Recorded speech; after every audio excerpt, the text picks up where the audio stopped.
Alright, everybody. Welcome to Sultan Sanctuary. Full disclosure, I played this game for a couple hours last night, had a lot of fun with it. I'm going to be starting on a new character this time. Last time I started up as a paladin. Now I want to try out the hunter because it looks pretty cool.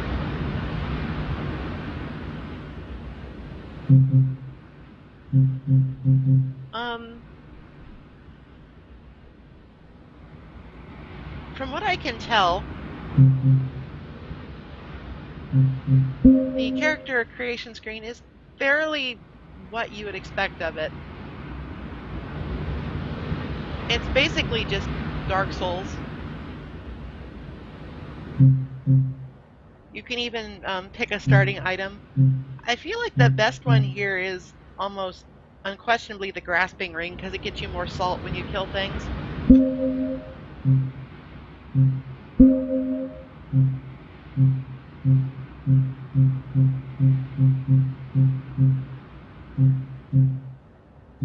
Everybody sort of looks like a potato person, but it's kind of a cool style. You can choose various points of origin here, but I don't think they affect very much. You could be a strange shadow person. You could be green.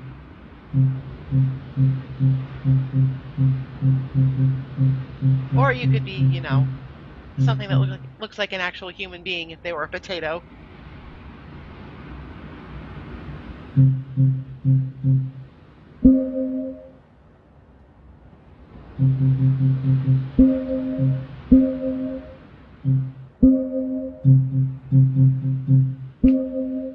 Gotta be cool.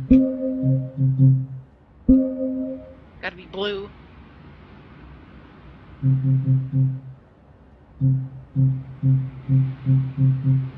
I admit that I haven't actually checked out what a challenge is.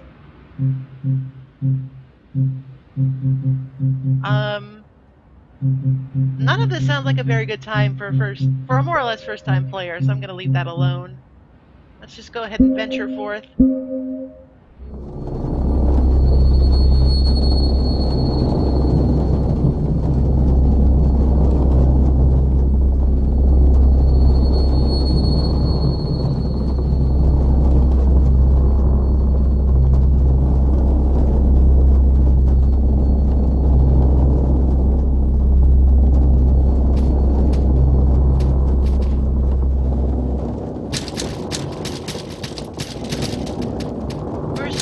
Plunged into this very dark ship at the start.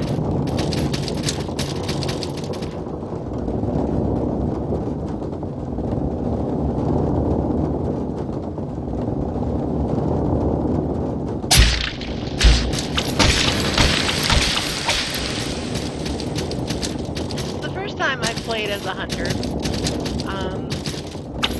Seems like that our primary melee weapon is a whip, which is pretty cool.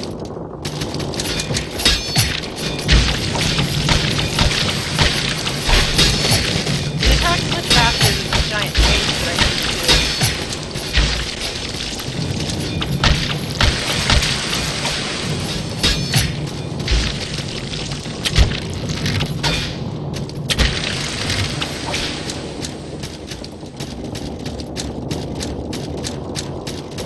do. You also start out with a ranged weapon, which is pretty cool.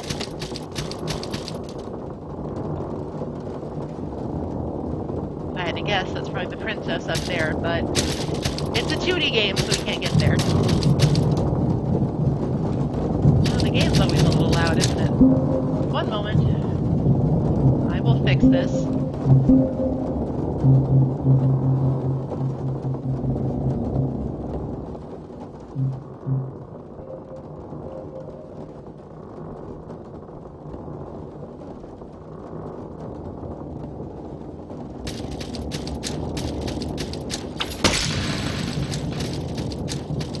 Smashing things open for goodies is a time-honored tradition in this kind of game, be it Dark Souls or just general 2D action platformer.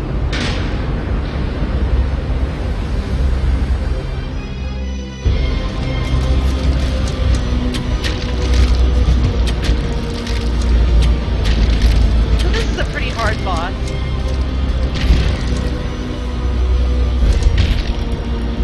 One that you're supposed to lose to.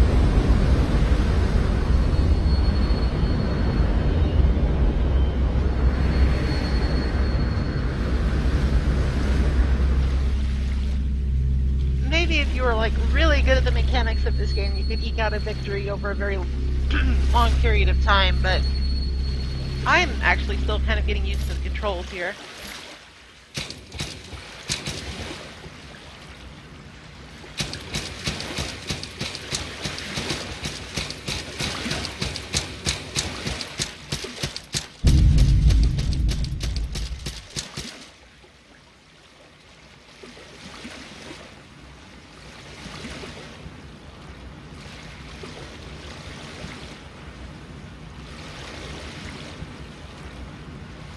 So I answered yes to this question on my other character, so I'm going to answer no here to see if something changes.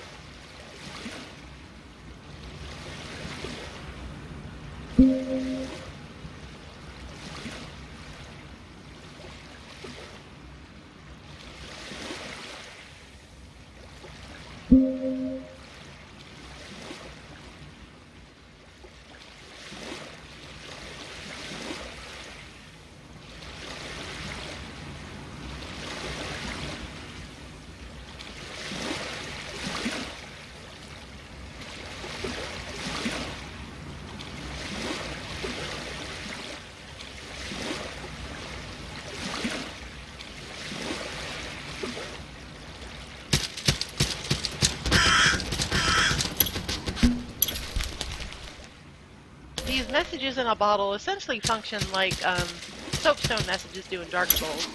These are presumably left by the developer to teach you how to play.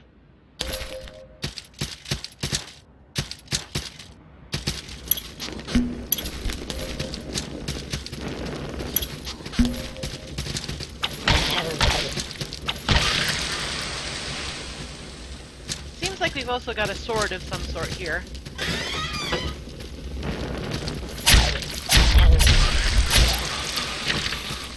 It doesn't seem too much more powerful than the whip.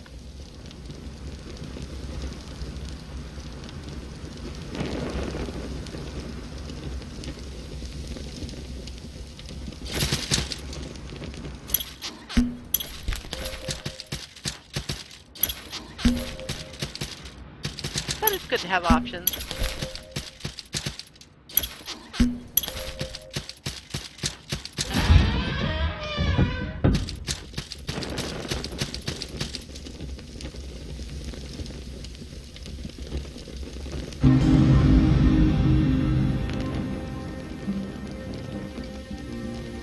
Anyway, this is our first sanctuary.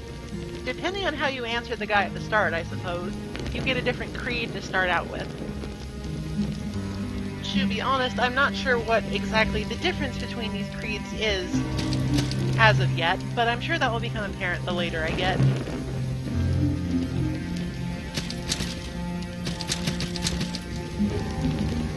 These waters of blessing essentially act like Estus flasks.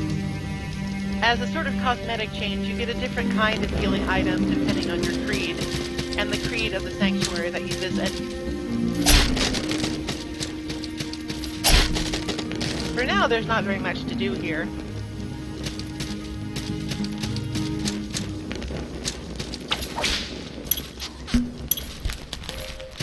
Players can also leave messages, though I have yet to discover the function as to how.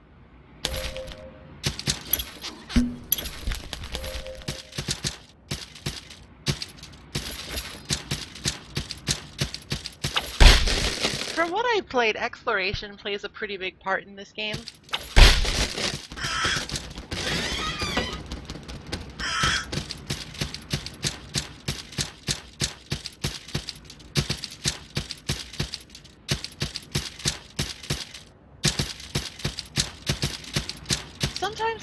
little difficult to navigate because of the heavily stylized background.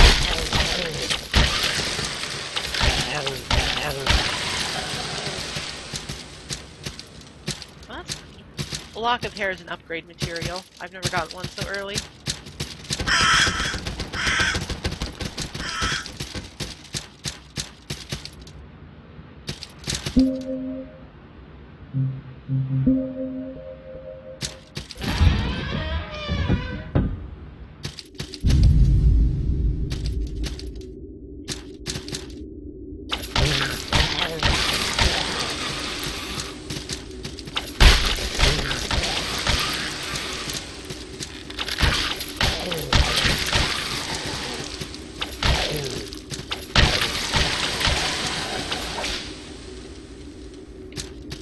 The enemies here are not particularly difficult, but the ones that shoot arrows at you can be a bit of a nuisance, especially since this character doesn't start with a shield. I'm going to have to rely more on mobility at this point.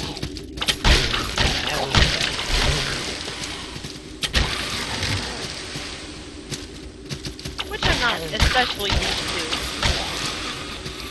to. The rolling mechanics in this game are... I don't want to say that they're bad, but they're a little weird, doing it in a two-dimensional plane.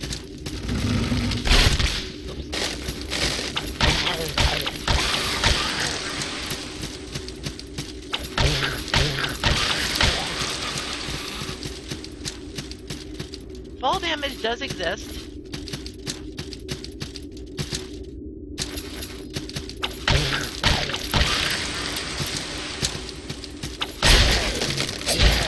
Oh, geez.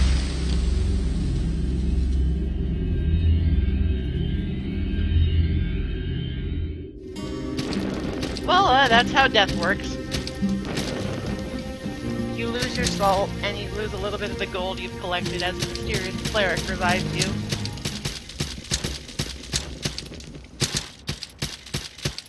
This game is pretty hard.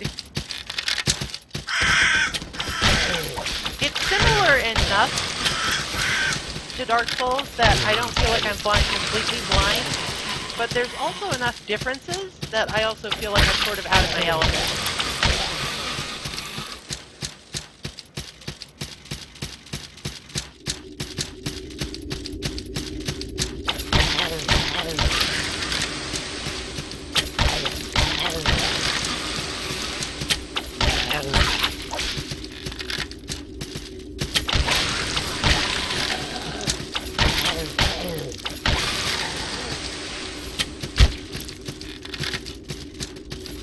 Also, I'm just now realizing that the class I started with, the Paladin, started with the Regenerator's Ring, and I don't have that on this character, so I need to play a little bit more conservatively.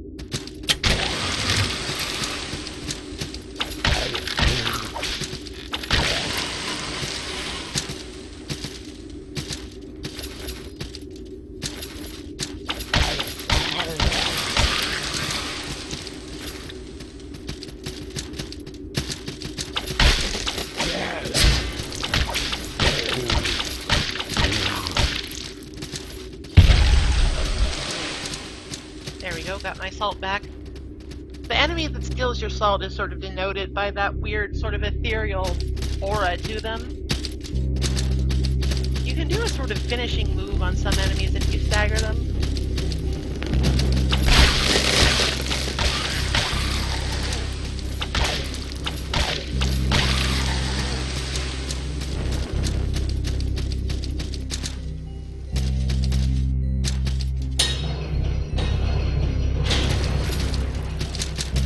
Like in Dark Souls, there's lots of shortcuts in the environment.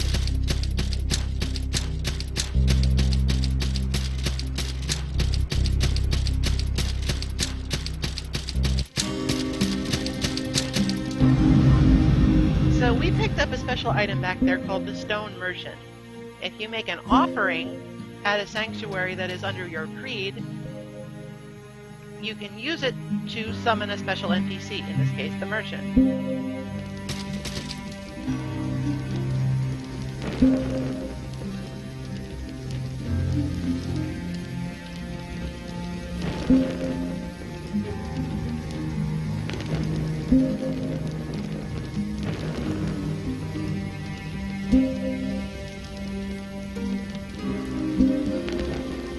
this guy seems to be not be taking the solitude particularly well.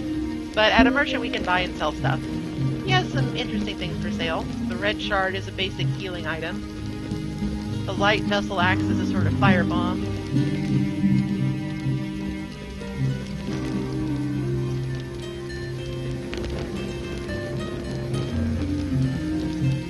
Just some general all-purpose goods that are quite useful, including antidotes, which we'll need later, and torches, which are pretty useful all the time. I'll buy one.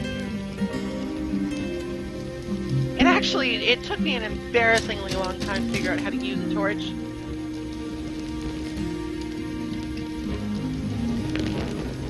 To do so, for posterity, you just hold down on the D-pad. It has its own dedicated button.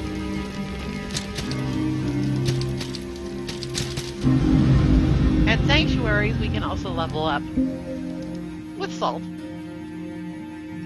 Salt is not the everything currency, but it is also probably the more important one.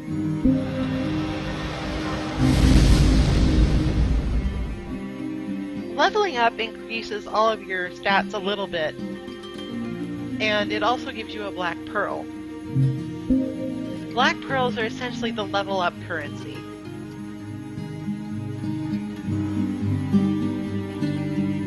This suspiciously sphere grid looking thing is how you get, I wouldn't say new skills, but basically how you develop your character in a more specific way. There are a couple of different upgrades you can get.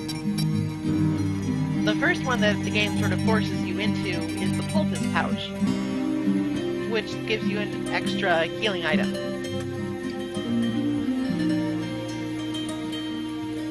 Oh wait, no, it doesn't. That's different. Oh, I see. How clever. Alright, so apparently, you actually start from these glowing highlighted skills.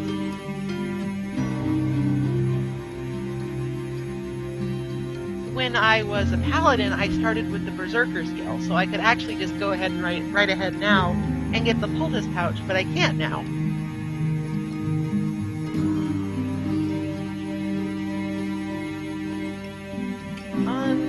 Well, I suppose for now, light armor would probably be the best bet. Basically, once you fill out a node, you can continue from that node as you go.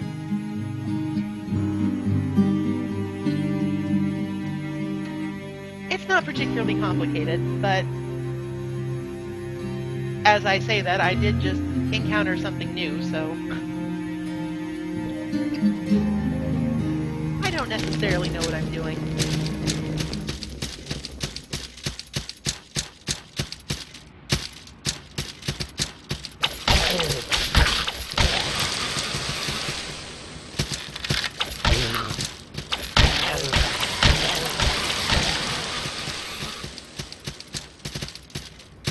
Check and see what sword this even is. The arming sword. Okay. Just your standard everyday sword. It's more noticeable with this kind of weapon, but there are light and heavy attacks. You can mix them up a little to do combos. They're not especially complex, or maybe I just haven't found all of them. With non-whip weapons, you can also sort of hold a charge and delay your swing. This is actually a lot more useful than it sounds.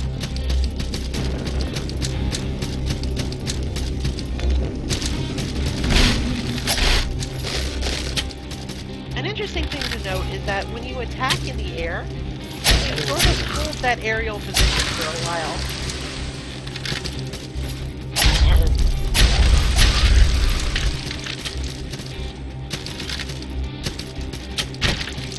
There's a lot of emphasis in this game on airborne mobility, actually.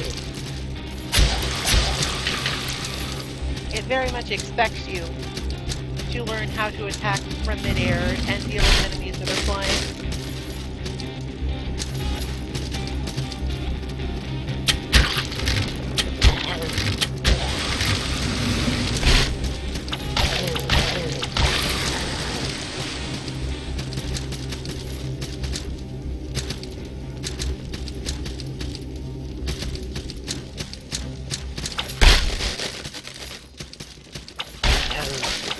environment to your advantage is also very important, because I found that you face a lot of enemies that are just extremely difficult to deal with on their own terms, like this dog enemy here. Without making use of these platforms, I actually find that his attacks are pretty hard to dodge.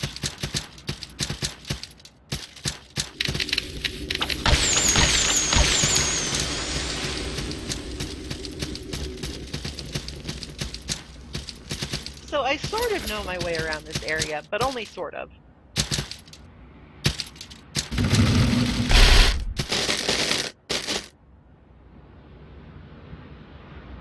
You can also adjust your field of view with the right stick if you are so inclined. It doesn't go very far, but it might tell you whether or not a fall is lethal.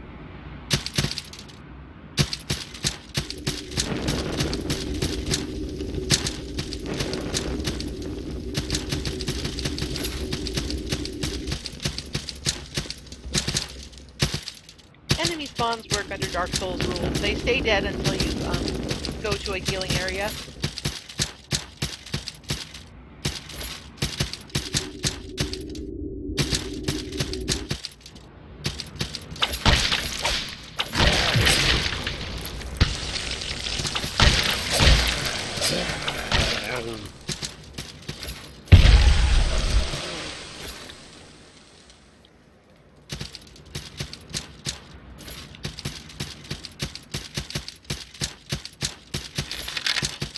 Whip. I'm not sure what to feel about the whip so far. It has its uses, though I'm used to the much more powerful Morning Star that the Paladin starts with. I think that's the set I'm wearing. Let me check. Oh, I'm wearing... okay.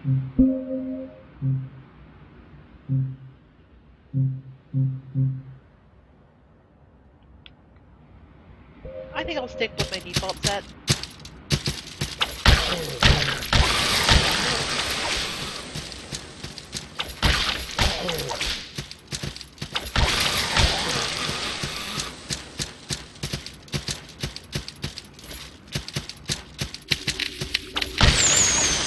I will say that the whip is very useful for dealing with those skull bats, which are a lot difficult to deal with a slower weapon.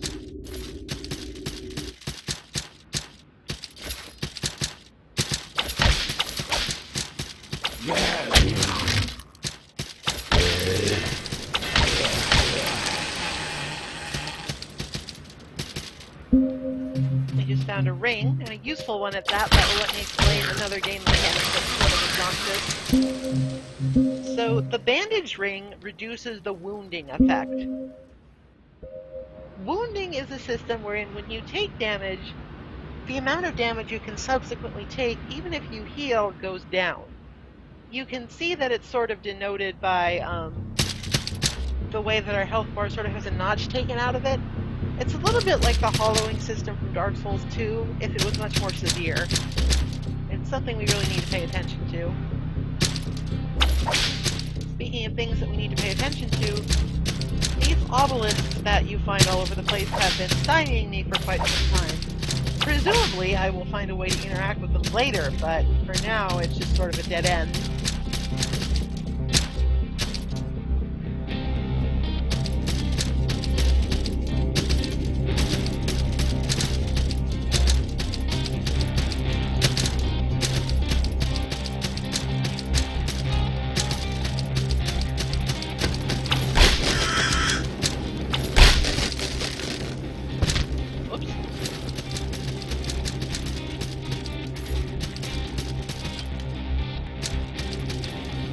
I'm so unsure what a journey before is. Probably somewhere in the inventory. Got it.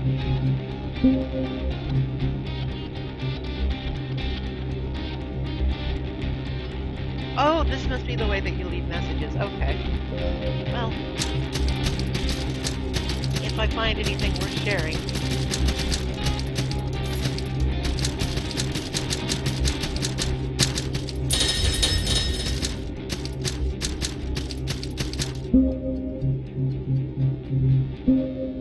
Found the Mend prayer.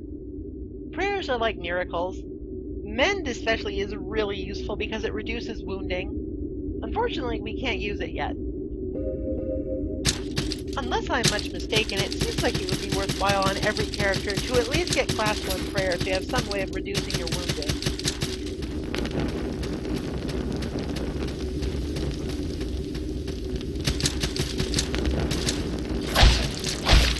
Ladder camper.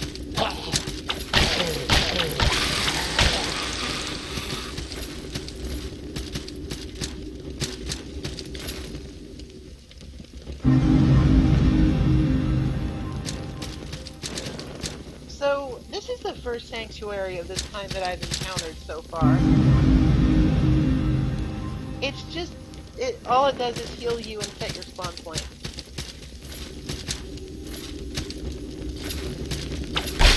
It's certainly useful, but it doesn't really have any advanced functionality.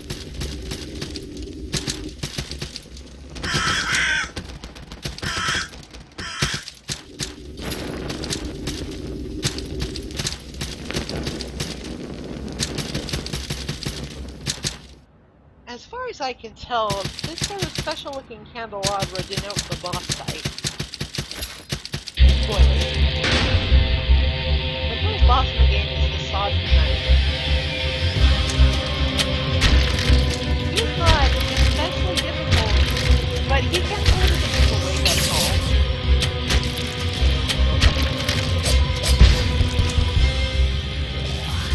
Also, he sort of forces you to learn how to roll.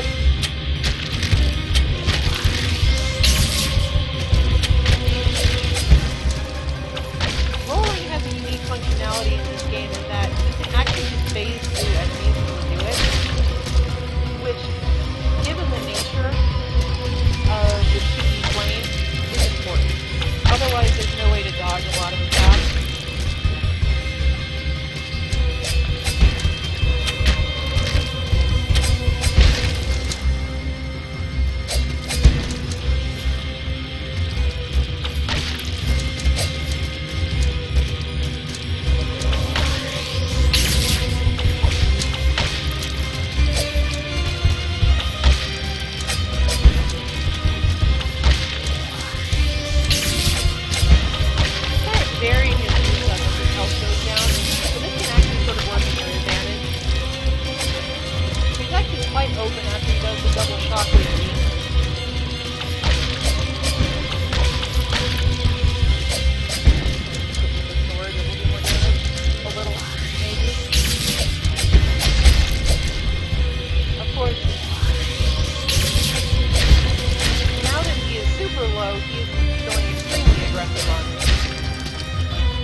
First time through, I don't think it's unreasonable to die to that guy.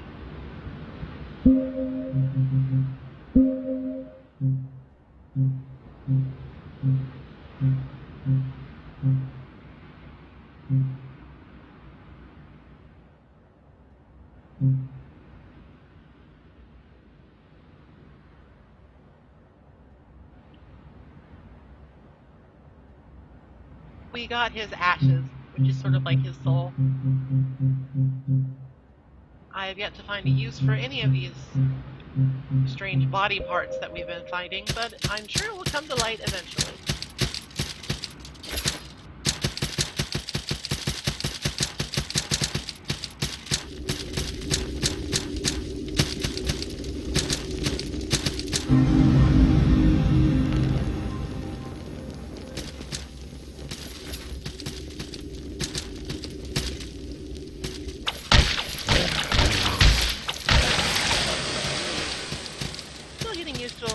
dagger on the whip.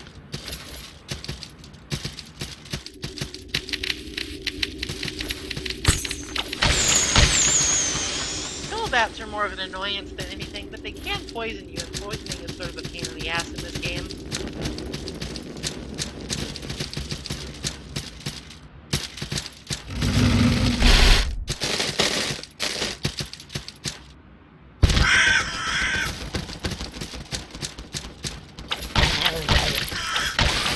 More stone statues along the way, so I'm going to go back to our main sanctuary and upgrade it a little bit so we can get some more functionality. I love that word today, functionality.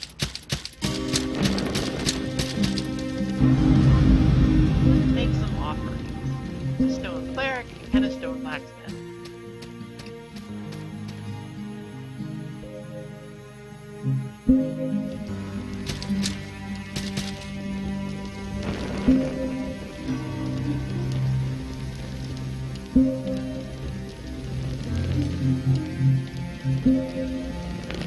The blacksmith sells some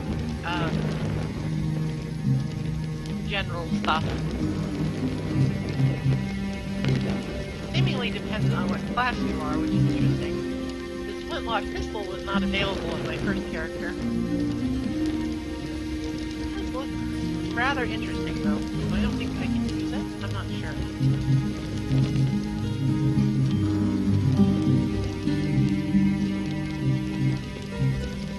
Also buy a shield if I was so inclined, but I'm a little low on gold.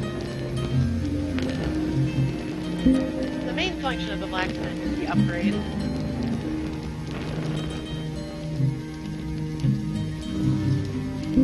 By using locks of hair and some salt, we can make our weapons stronger. I'm still not entirely sold on the bullwhip, but locks of hair and salt are plentiful enough that it's not a big deal to sink an upgrade into it now.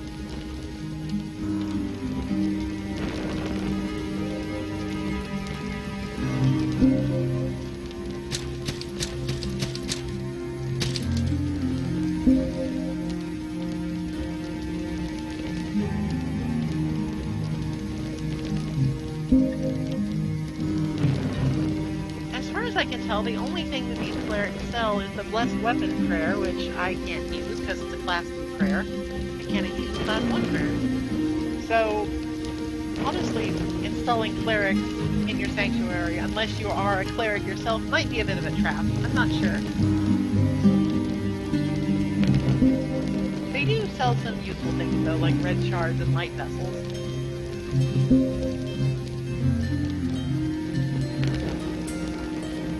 Flanged mace, huh?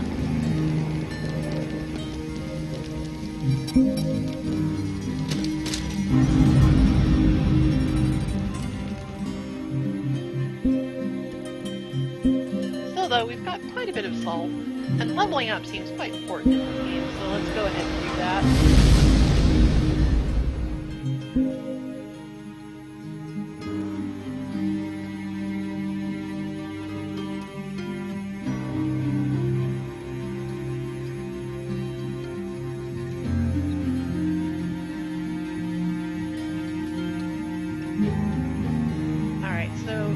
Crossbows and pistols belong to the same class. That's good to know.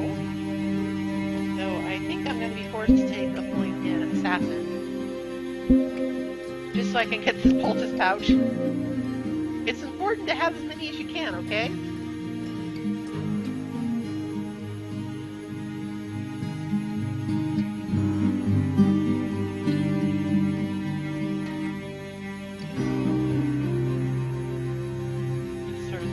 What exactly I can accomplish here. The reason I wanted that poultice pouch in particular is because it will let us eventually go into the cleric tree. I really want Mend eventually. I found that to be indispensable.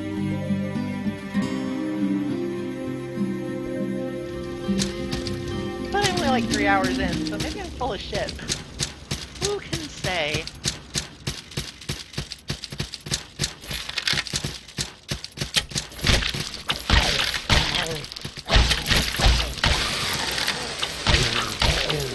Weapon upgrades, those one might expect, are quite marginal.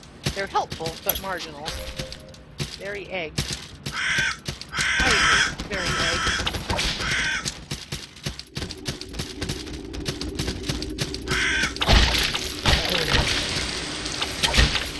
Uh-oh. I'm getting stream syndrome. I'm looking at the chat instead of looking at the game.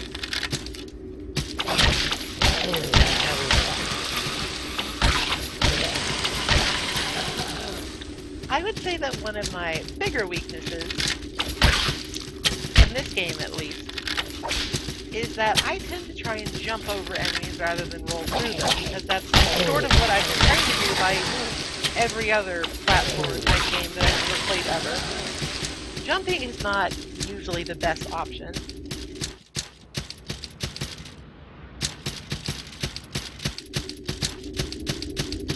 It can work, but you're also fairly open to the arcing attacks that the enemy might choose to throw at you.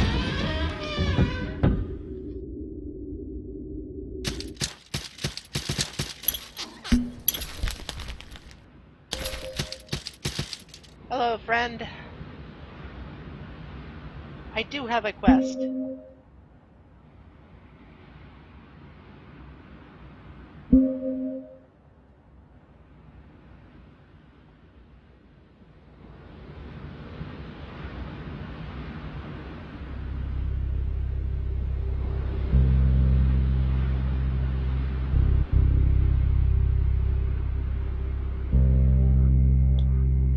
Anyway, this guy just gives us some basic world information.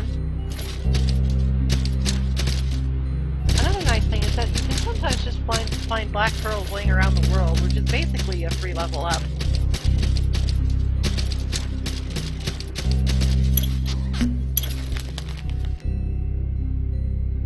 This developer message might be slightly late.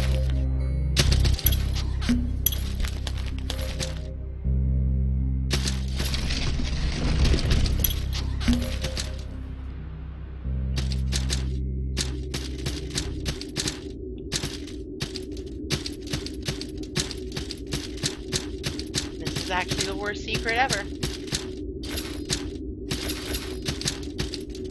But yeah, secret doors and the like do exist in this game. And as one might expect, the best way to try and find them is by looking for notes that other players have left, because I'm not gonna mash my face up and mash B against every wall I find. Silly.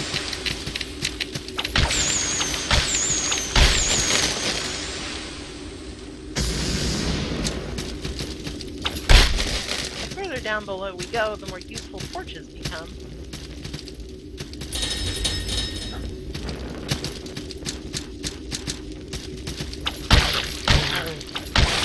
They do take up one of your slots in terms of handing, so I can't use my crossbow while it's lit. Not useful. I should also probably buy some bolts.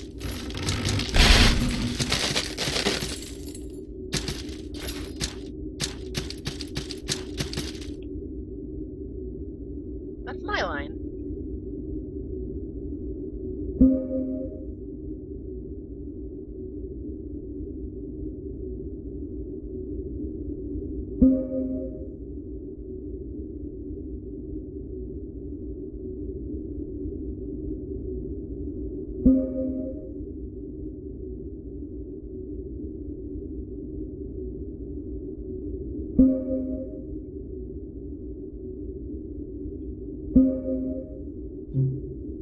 Anyway, our friendly beggar man will sell us some useful things.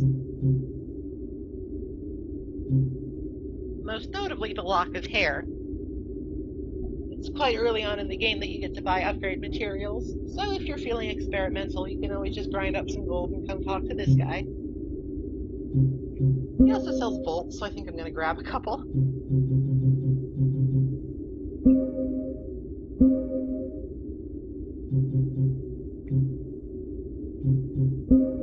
Maybe another torch, too.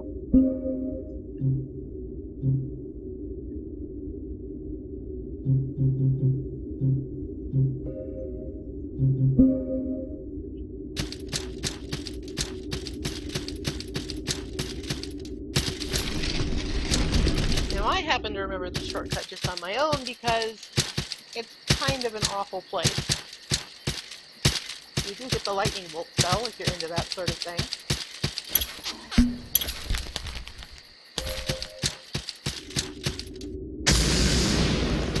So in this dark and dank cave, we come across this motherfucker.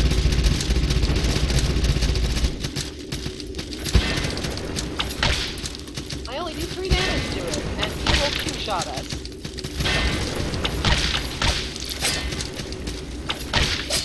I'm not sure how much I want to fuck around with this, but I feel like I should at least try.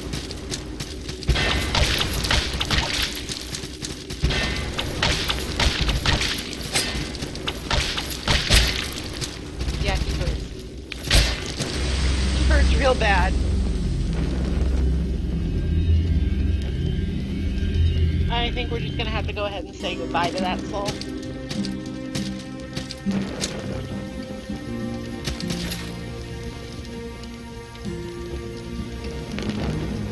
This is semi-blind. I have been through this part of the game before, but it won't be long before we get to a part where I am going completely without any foreknowledge. I will make use of that black pearl.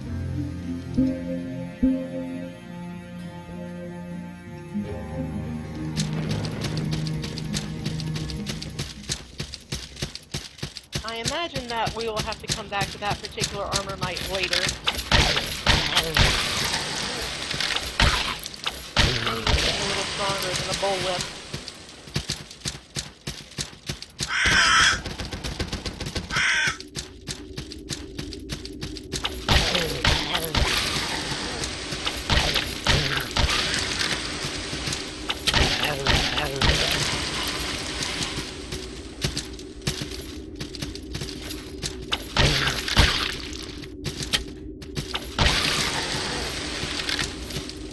Around like an idiot is a good way to foil projectile users.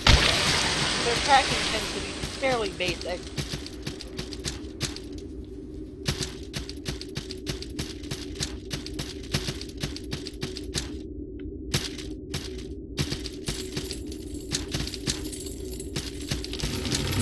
Got another new enemy type up here.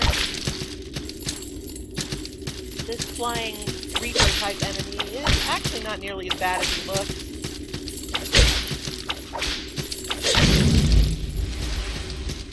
He's annoying, but he goes down in a couple of hits, and he doesn't do a terrible amount of damage.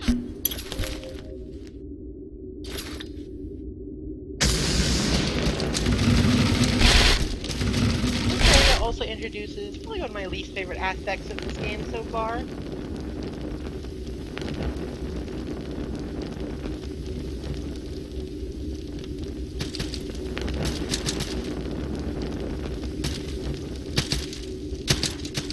The platforming is functional, but the penalty for failing is a little much.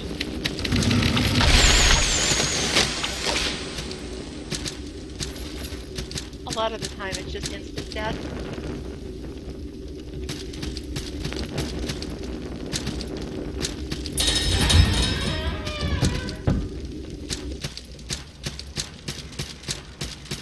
In retrospect, it would have been smart of me to use this shortcut before. Got another new stone thing, a stone guide. Guides essentially act as warp points. They can take you to any sanctuary that you visit that also has a guide in it. We have not found any such sanctuaries, so we'll have to wait to take him up on that offer, but it's a useful service nonetheless.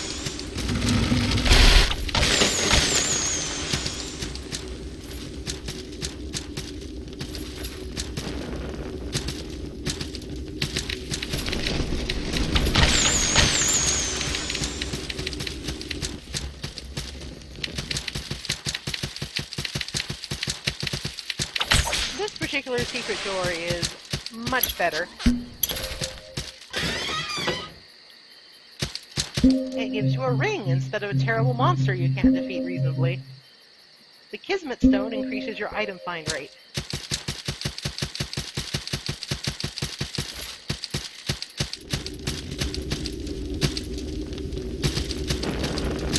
About the audio, I've already turned it down quite a bit.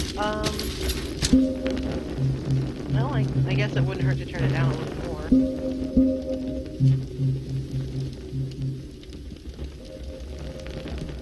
Alright, can't go down lower without muting it.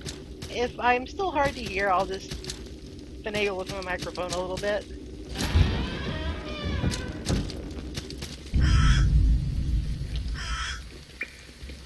This new area is the Village of Smiles, though we're not quite done exploring the Festering Feast yet.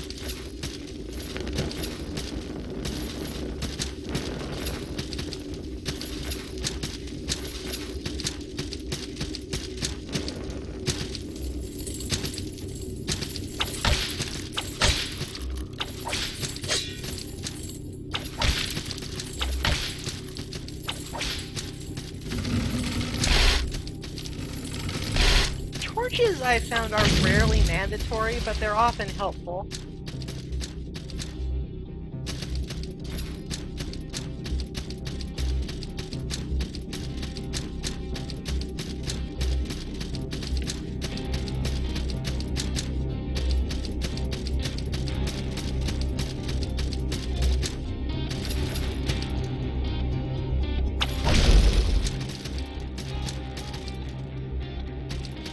Those strange monuments you can break open for money seem to be the equivalent of bloodstains. They let you see how other players have died. So I'm not quite sure how that guy died. Maybe he ran into a blade wraith.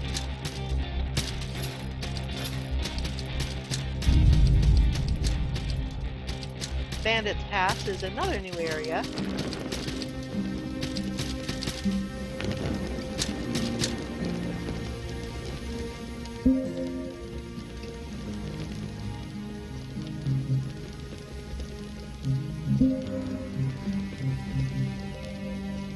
With another new sanctuary.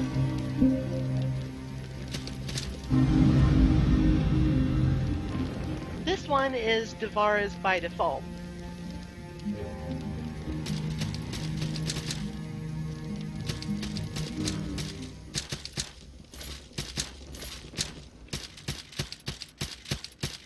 We will eventually encounter sanctuaries that are not Devara, which puts a bit of a fly in the ointment.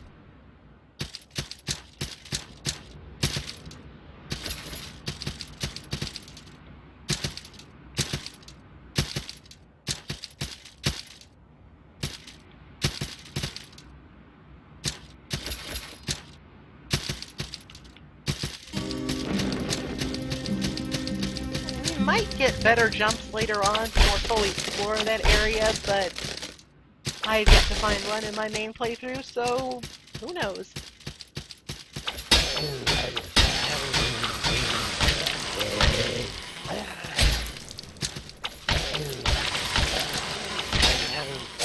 The random dreglings that we're facing have gotten a little bit tougher.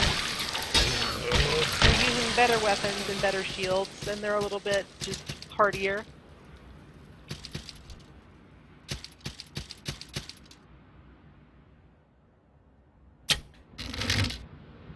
Experimenting with aiming a little bit. It's not going my way particularly. There we go.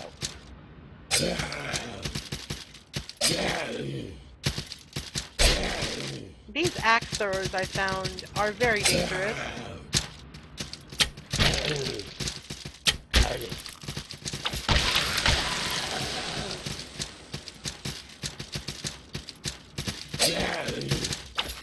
Do a lot of damage in a hurry, and they have pretty significant reach. Trying to go for the old tried and true strategy of luring them out one at a time.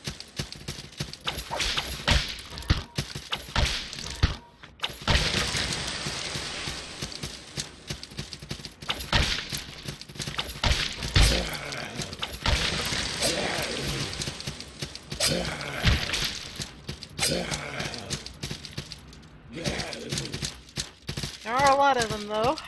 We can cover quite a bit of ground.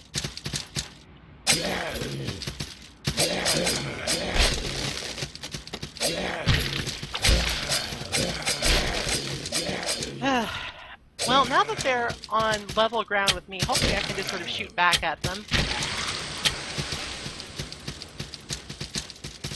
At very least, they're not very tough.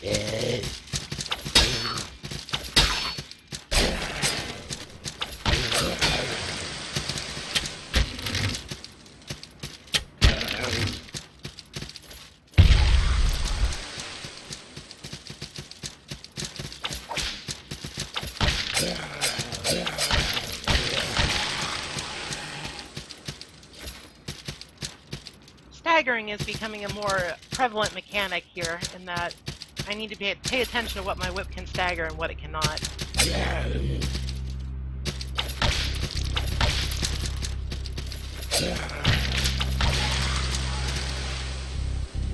We just got the Raiders set, which is, if I recall, pretty good. But it's also heavy armor. Never mind.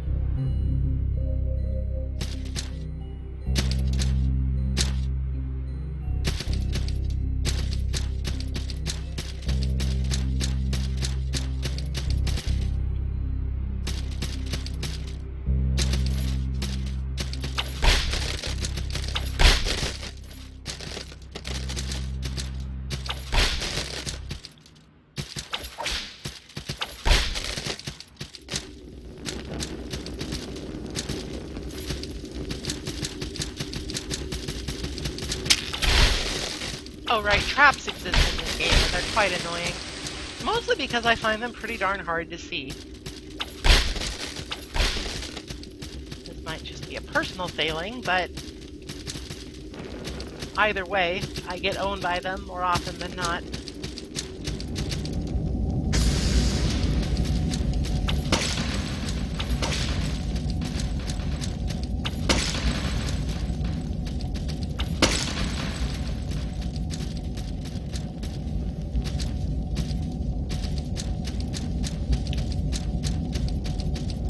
Torches are finite in that they can run out of juice, more or less.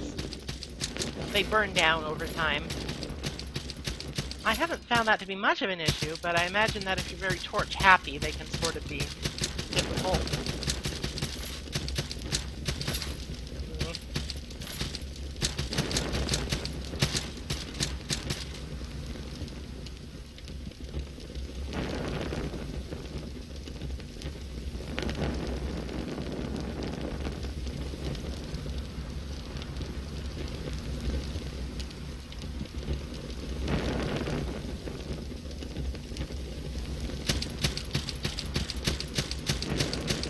The way is blocked for now, so I'll have to go back to the Village of Smiles.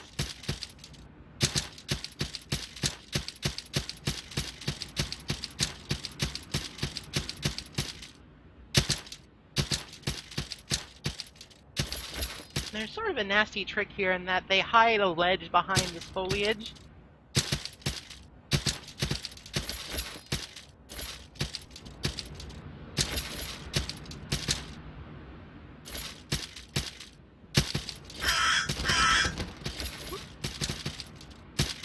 But coming up here is well worth it because we get another stone guide, so we can set up a warp point between the sanctuary we're just at and the one at the beginning with all of our stuff.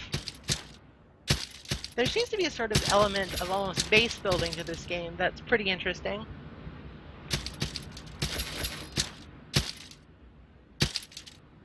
There's also the concern that not all sanctuaries will share your creed, so I'm not quite sure how to deal with that at present. Come on, stop it.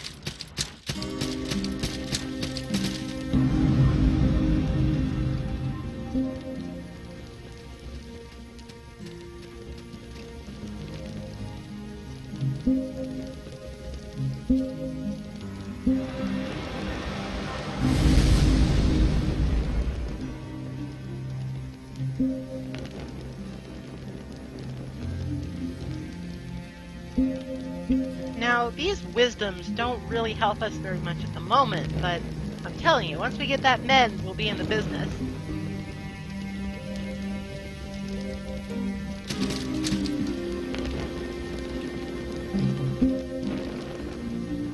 Guides sell calling horns, which are sort of like instant teleports, sort of. They summon a guide and you can go back to where you want.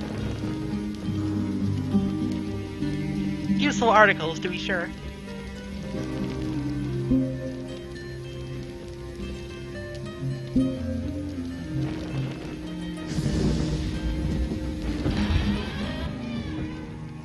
And voila, we're back home.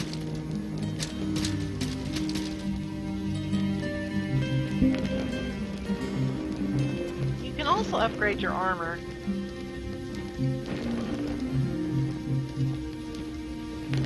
I haven't done much of that yet. I'm not sure how particularly useful it is.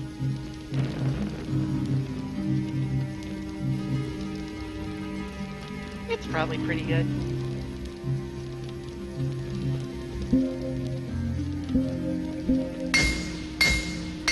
But I'm going to upgrade my crossbow for now. Having that ranged option has been quite helpful.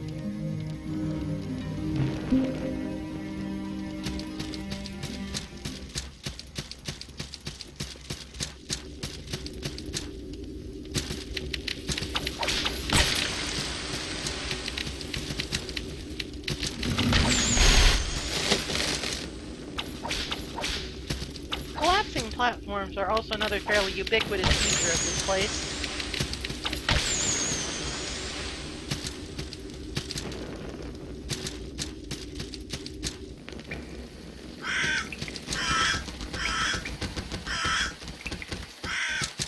Alright, so if you look closely,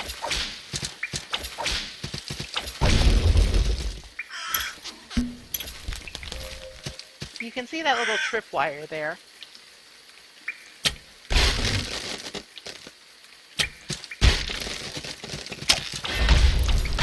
Fortunately, we can get the dog to trigger it for us. Getting hit by that falling log is not lethal, but it's very painful.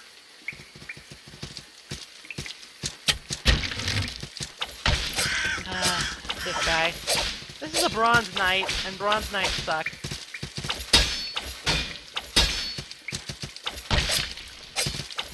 I have yet to really find a good way to deal with them. Get off of me.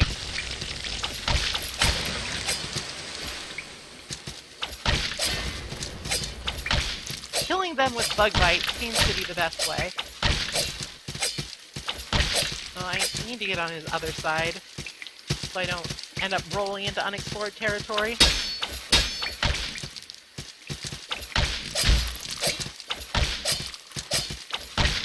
I seem to have a fairly decent advantage with the whip here. It doesn't do very much damage, but it outranges him fairly handily.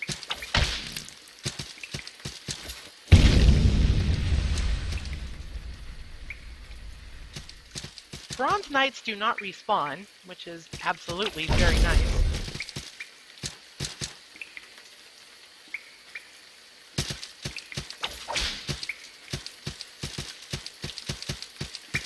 And they usually drop something good.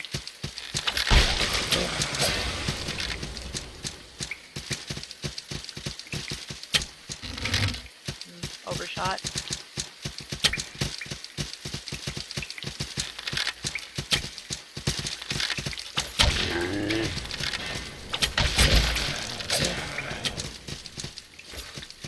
Of course, just the regular enemies around here are enough to give you a run for your money, so the Bronze Knights in particular are quite dangerous.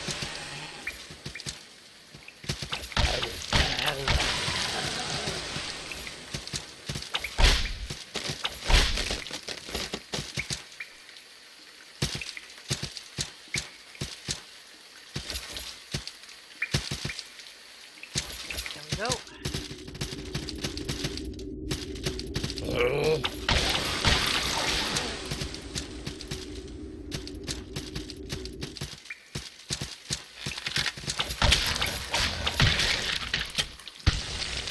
The whip's complete lack of stagger is starting to get to me. Maybe I should use the strong attack more.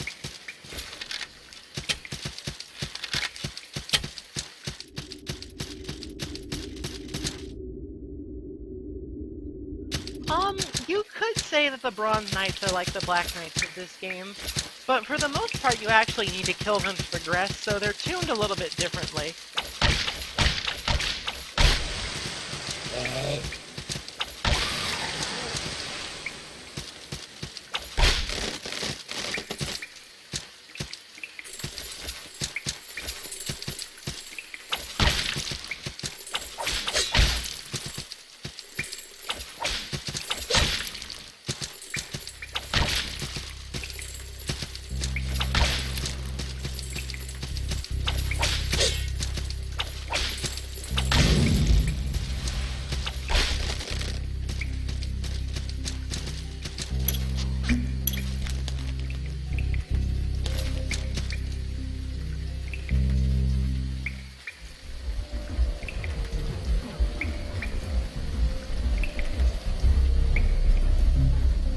No, I will not.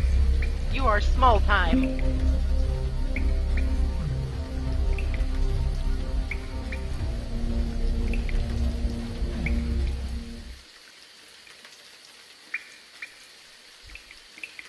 Scarecrow Man isn't great company.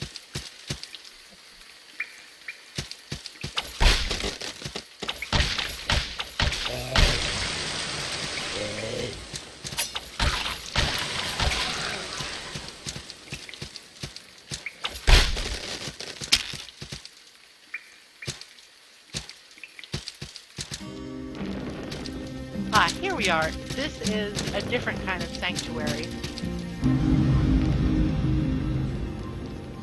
This one is the creed of the three. The king, the knight, and the judge.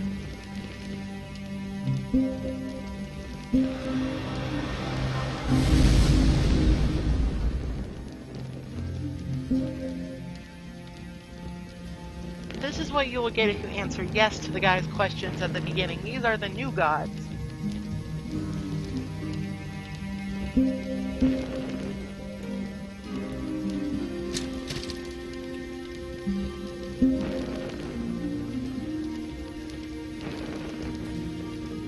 That line, what do I craft here, salvage, salvage, and more salvage, that and memories, is actually more pertinent than it might seem. The reason that we use the locks and hair to upgrade weapons is that they signify memories, which can be infused into weapons to make them stronger. It's kind of neat, lore-wise. And this game does have quite a bit of lore. I haven't really dived into it very much since I'm not all that far along.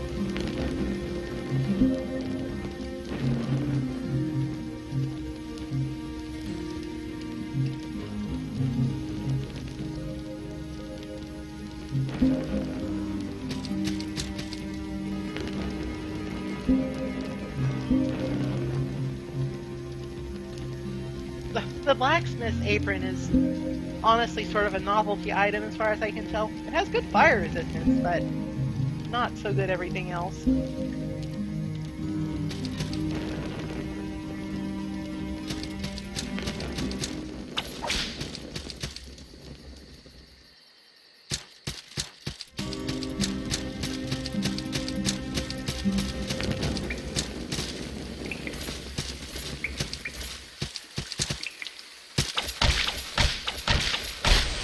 Regrettably, resting at a sanctuary causes all traps to respawn as well. Not Scarecrow Man, though.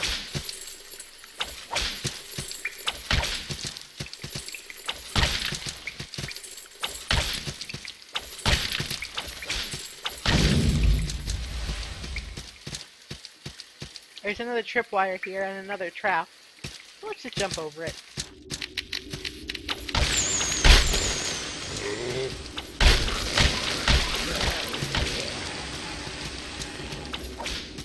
Seems that if enemies are in the air when you hit them, they just sort of fall down, and the whip is quite fast, so... And another trap.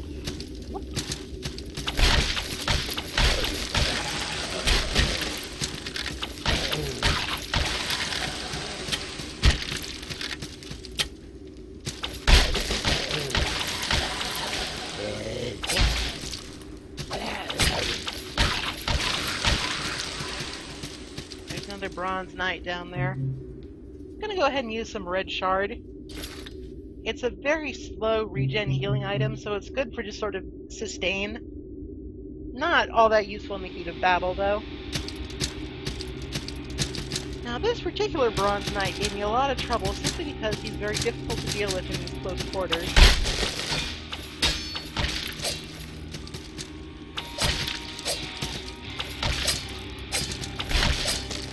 However, I think with the whip I should be okay. Especially if I make use of the platforms up here.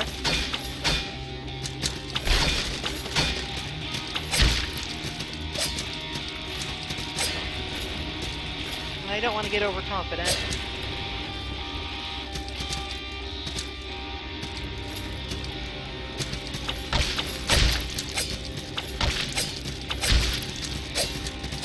Which I appear to be doing, so enough of that.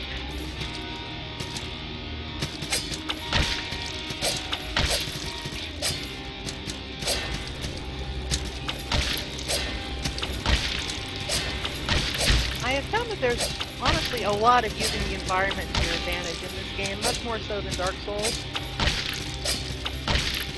Like, I'm not even sure how you would deal with this kind of knight at this level, in this kind of corridor, unless you have those higher platforms to make use of.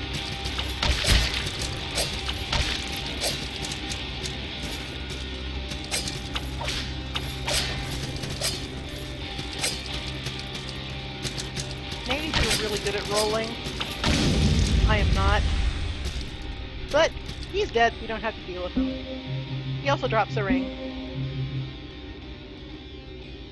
Nothing particularly special, it just increases your defense against arcane damage, which I am not entirely sure we have found any of yet. Door? Secret here.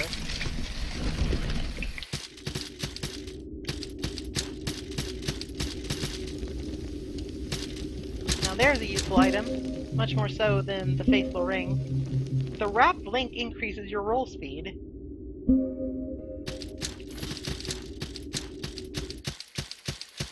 I haven't done any, like, particularly hardcore investigation into how much it does so, but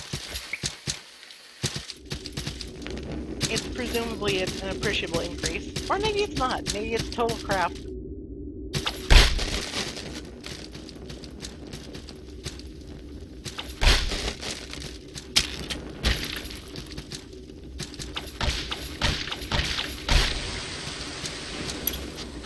Blood and death below.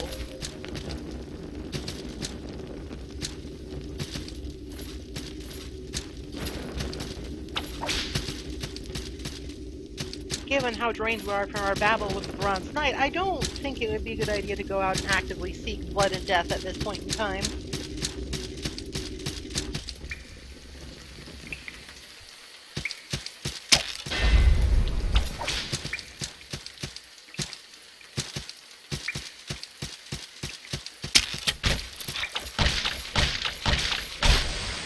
The problem with the tripwires in this environment is that they're gray. And everything else is gray. Please, give me a break.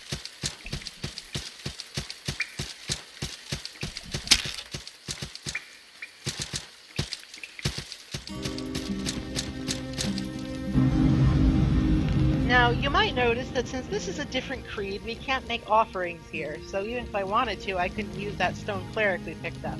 We can just level up.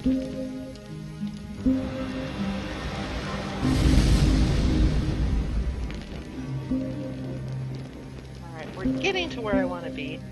So close, in fact, that I'm going to demo something else. Much like in the Souls game, these pouches and bags of salt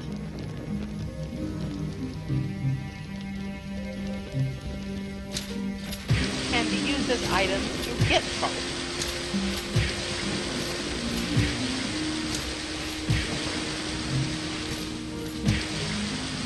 The way in which you use them is somewhat overblown. I will not deny this.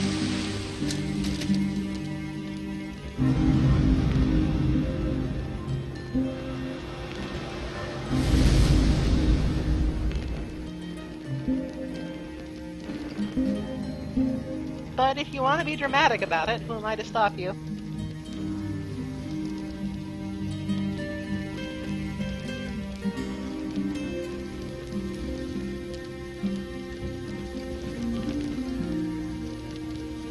Alright, that's as far as we need to go on the cleric tree for now.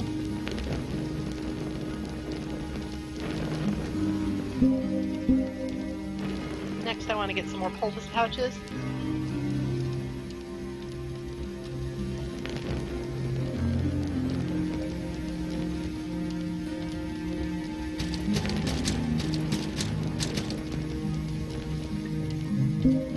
Now I'm actually going to do something a little unorthodox here. And go ahead and buy this heater shield.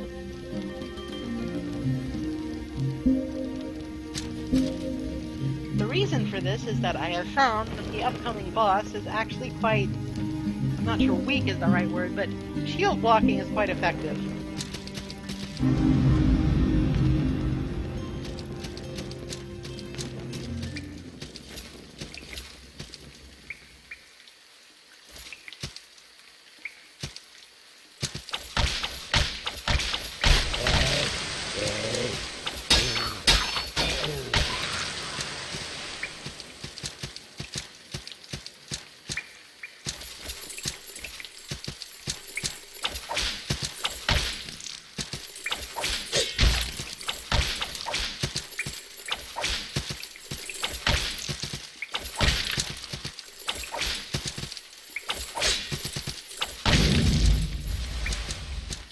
Oh, now that I can, I should equip Mend.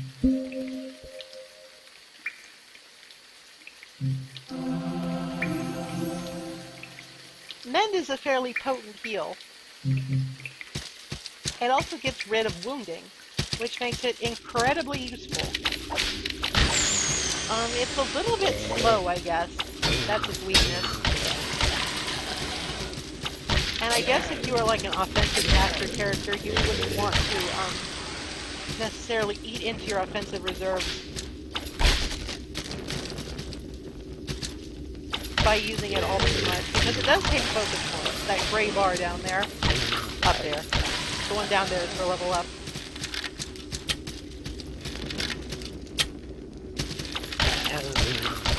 Still, it helps you save your red flasks and whatnot for emergencies.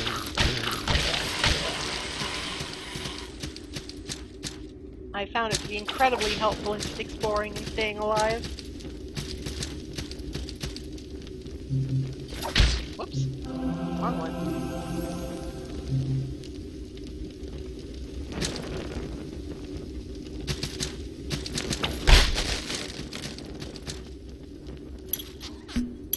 It's weak to holy. It's holy. Alright.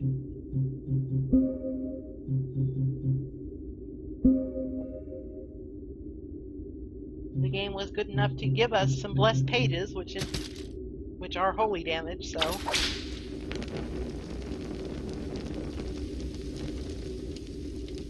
No, I'm a vampire killer.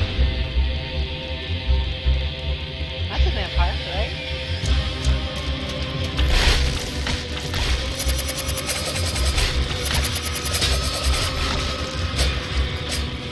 So this is the Queen of Smiles. She looks quite intimidating, but I actually find her to be pretty easy for the most part.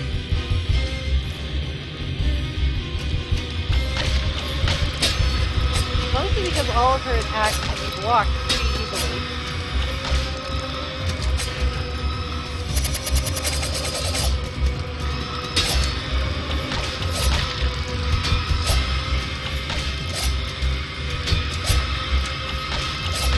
They come out fast and furious, they're probably harder to dodge, but that's why I bought the shield. Why dodge when you can tank?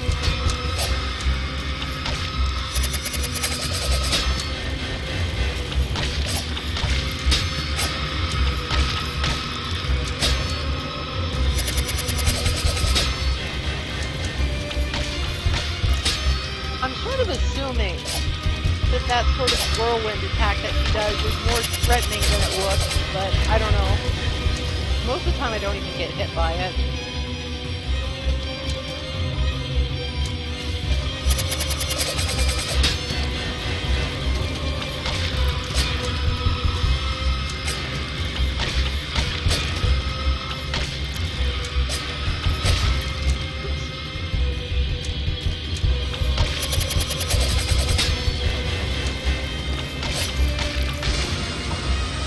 And there goes the Queen of Smiles.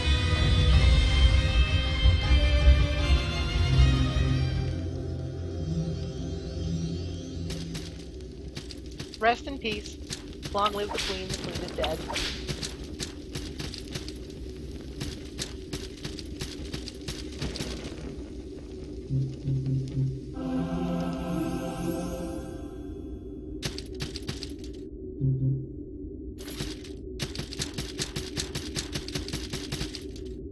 Oh, I'm getting a phone call. One moment, please.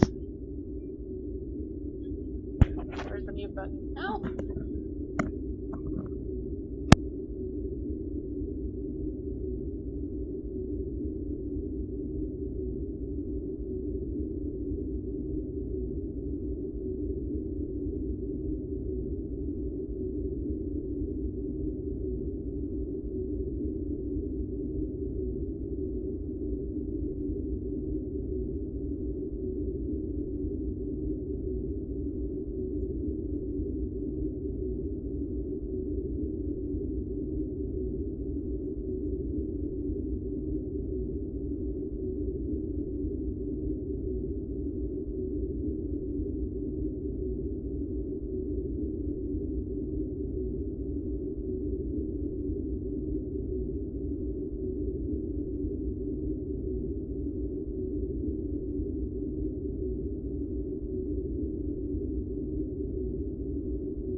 Okay, we're back.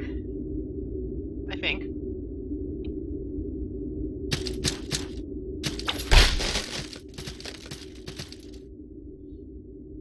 So yes, using spells does reduce your max stamina temporarily, but I found that to be largely preferable to having your max health reduced, simply because I found that in this game I don't have very many opportunities to just swing until my stamina bar is depleted.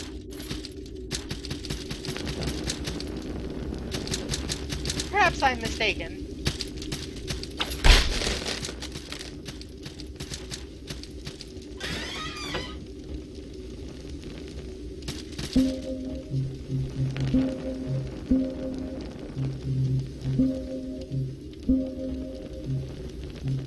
We can be a chef now if we want.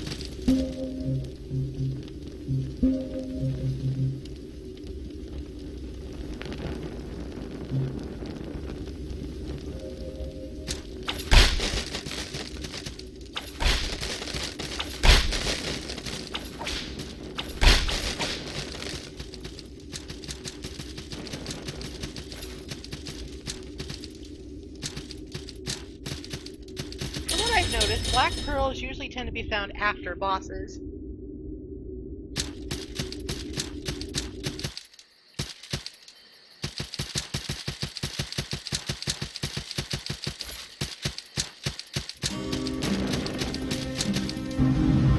Back here again.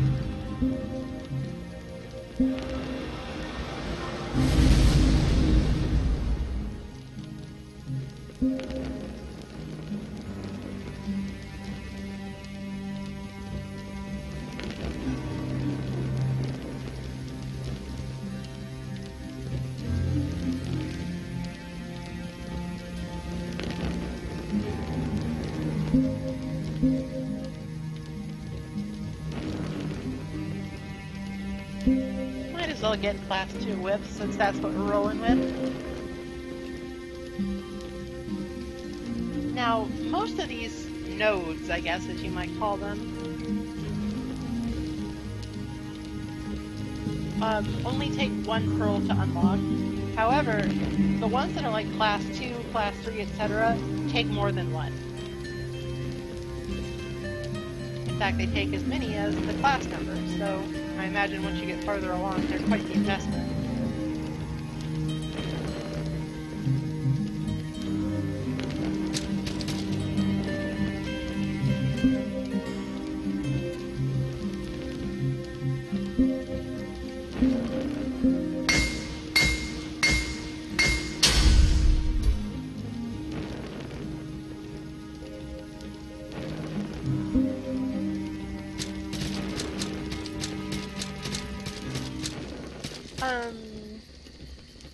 Check something real quick.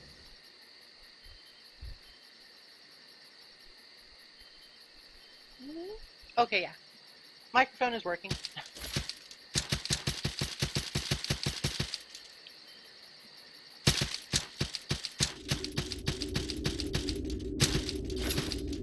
I have been known to mess things up before.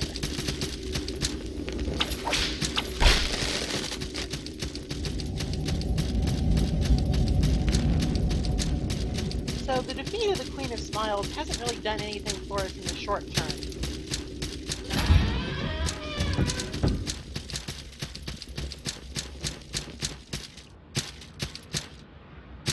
Except open up new areas to explore. This semi-secret area has a fairly important item, the Bloodflower Charm. Charms are sort of like an extra ring. They give you special effects, but they don't take up a ring slot.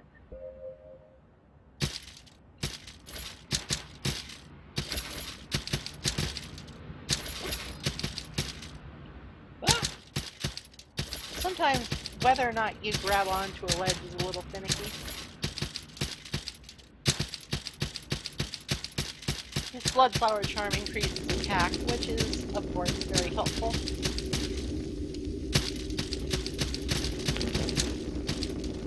There's another one of these monoliths, but I just don't know what to do with them. not the clue.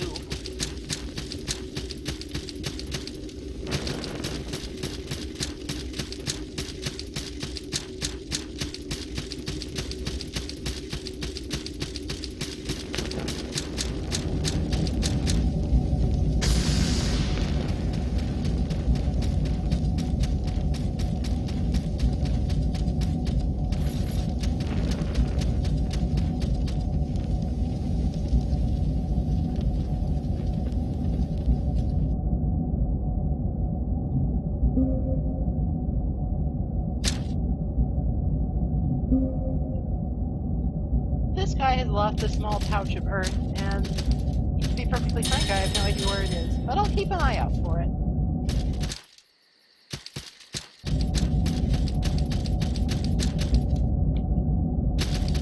Without a torch, the area leading up to him is pitch black. Fortunately, there's nothing to look there, so if you know where you want to go, there's no reason to light a torch here if you don't want to.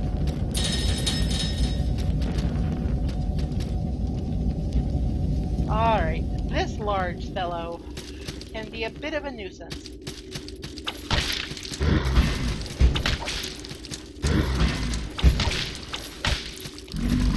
Most of his attacks are slow, but they are all quite lethal. The charge in particular I have trouble with.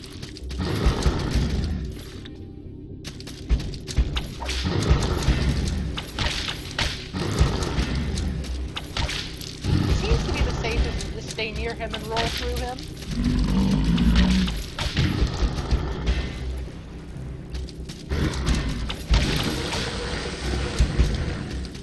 Asshole.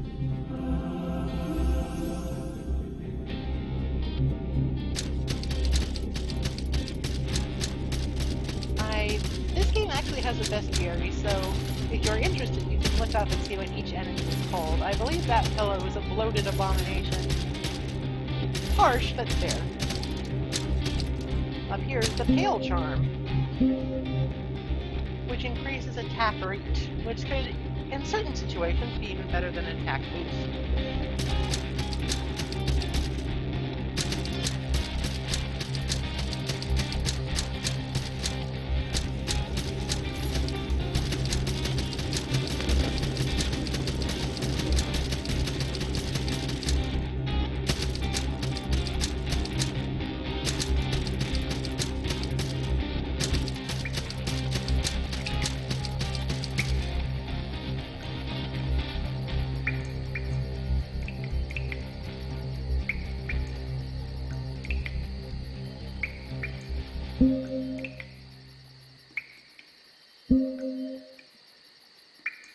This lady, I honestly don't know what her deal is.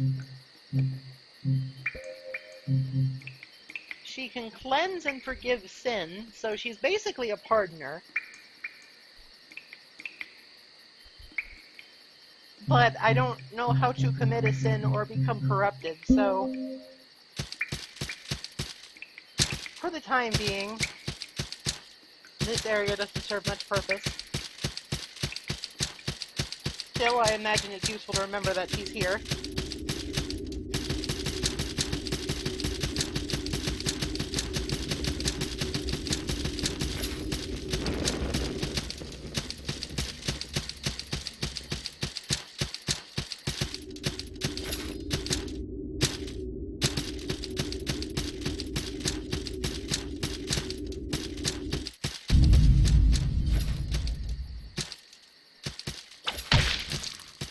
The Watching Wood has an annoying gimmick.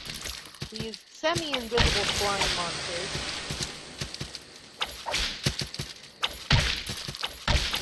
They don't do an especially large amount of damage, but they hop on your face and poison you, which is really annoying. Fortunately, the game is kind enough to give us some antidotes. They also don't take very much damage from physical attacks.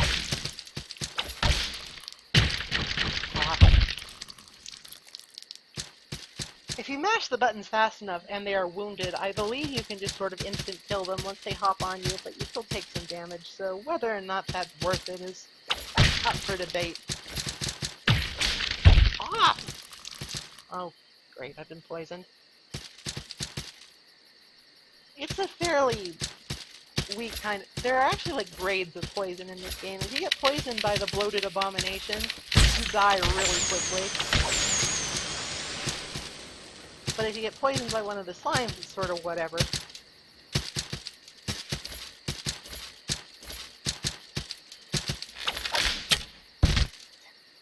It's not ideal, but it probably won't kill you.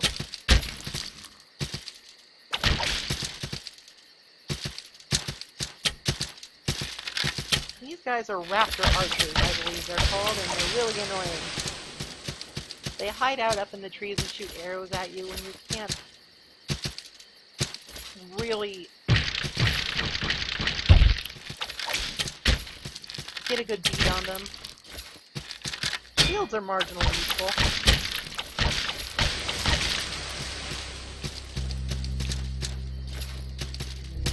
Need a better whip. Maybe just a better weapon.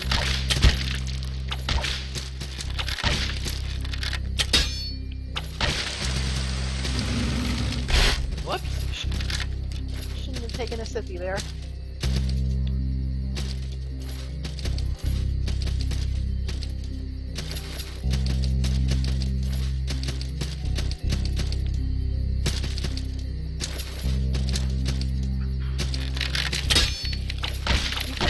Block in midair, but in this situation I wouldn't recommend it. It tends to send you plummeting to the ground, and sometimes the ground is not there for another couple thousand feet, so sometimes you gotta be careful.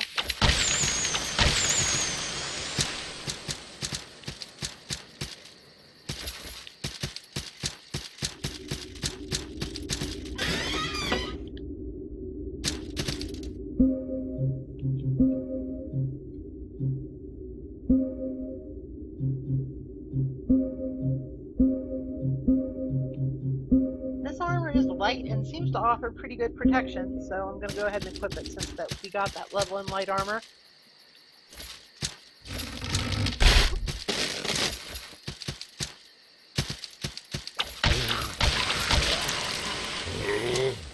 More traps here.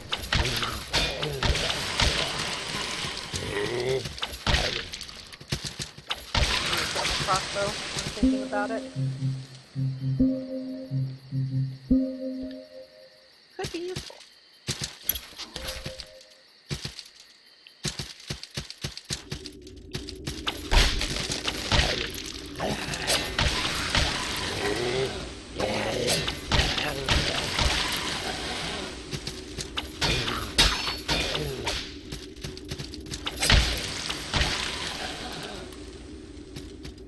Am I out of bolts, or do I need to equip bolts?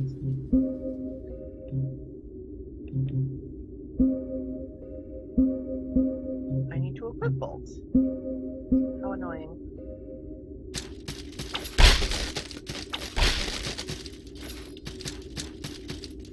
Oh, there's another bronze knight up here. Well...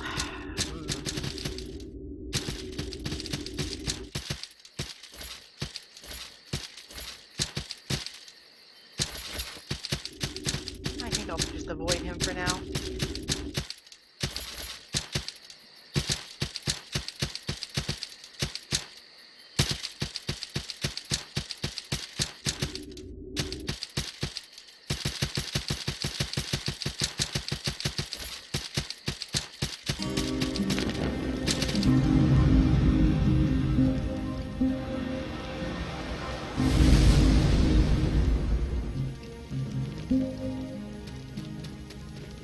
Sometimes you can see shades of other players, I think, and it is often sort of alarming.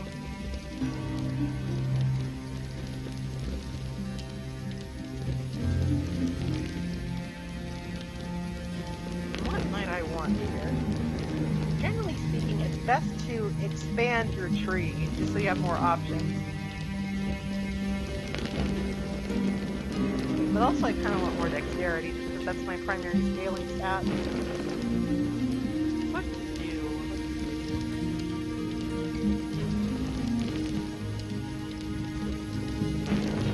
Alright, I'll I'll take this so I can maybe go into class 2 assassin if I ever find any more daggers.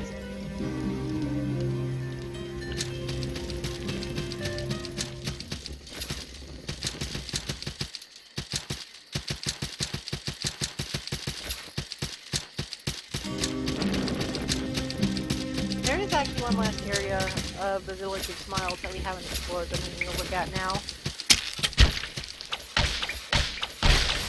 Provided I don't die to every trap ever.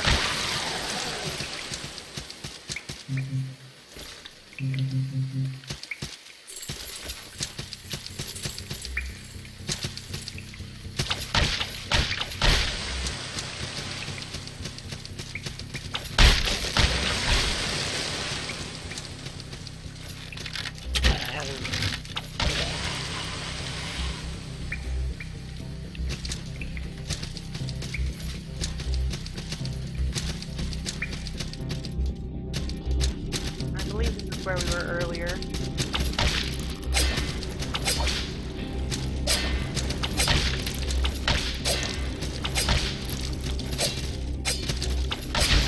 This night in particular is kind of a pain because the stairs can suck you up. Cover less distance since they're diagonal, so that can put you in harm's way.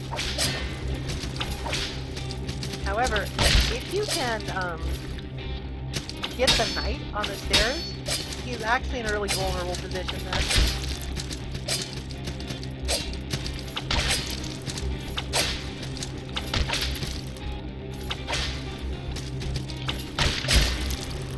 He doesn't necessarily stay on the stairs.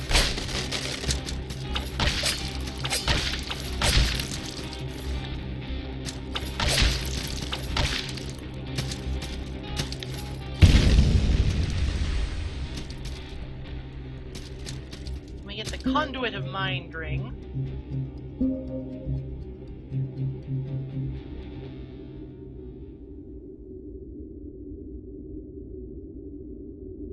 Oh, that looks like it'd be good if you're a spellcaster. It sort of maintains your stamina level if you go hog wild. I'm not sure it's very useful for us since we're only using mend occasionally. But I'll keep it in mind.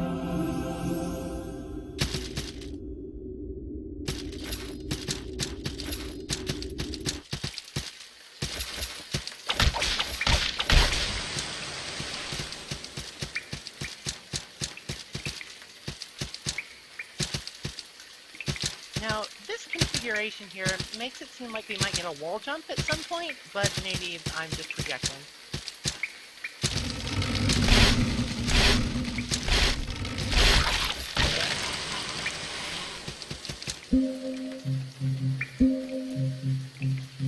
This is endurance. That might be pretty useful.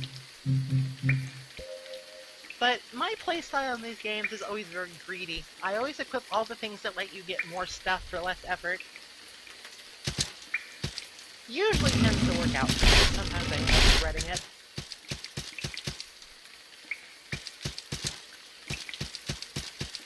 Gray pearls, I believe, will let you remove skills in case you feel like you made a mistake and you want to respec a little.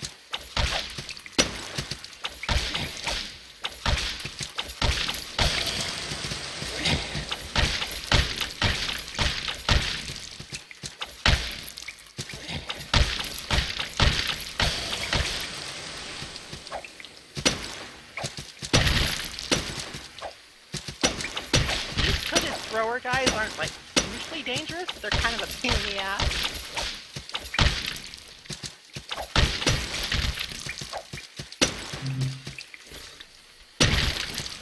They also have pretty good range.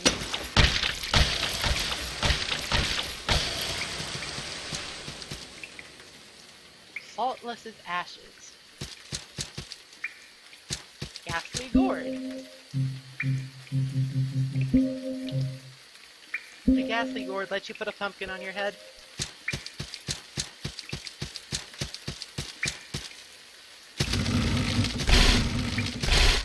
So it's worth coming over here just for that.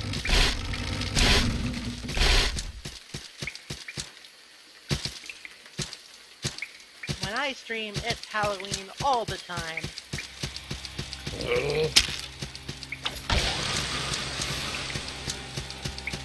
Midshipman's Dirk.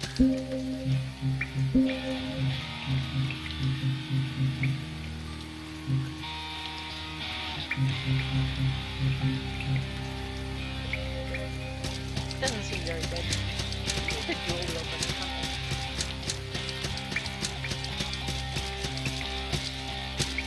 I'm still not particularly acquainted with all of the game systems yet, so there might be, in fact, I'm sure there are things that I am missing.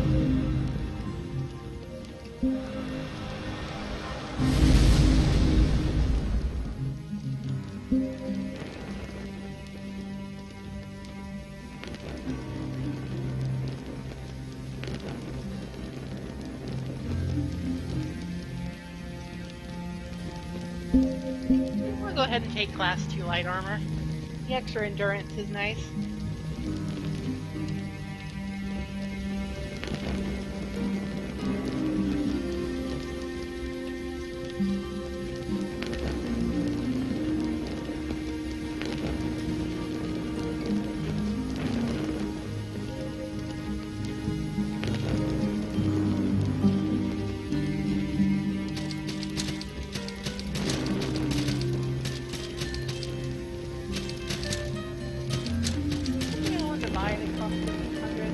There was. I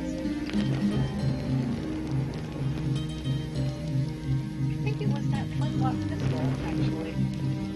That's all the way back to where I was. I don't have any guide-capable outposts here, so perhaps I should wait on it. I've been dying awfully a lot, so I don't feel any particular pressure to spend my money.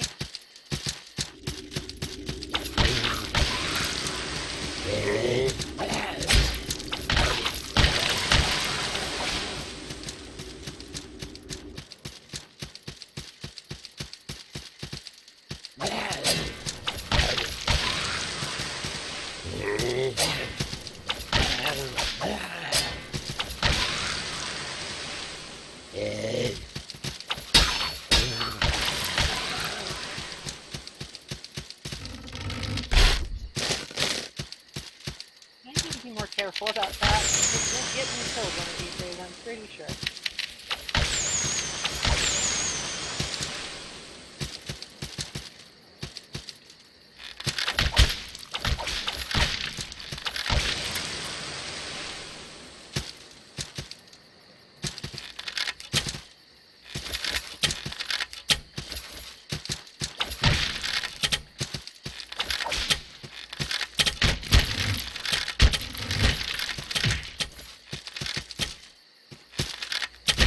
This is slightly dicey. Get off of me.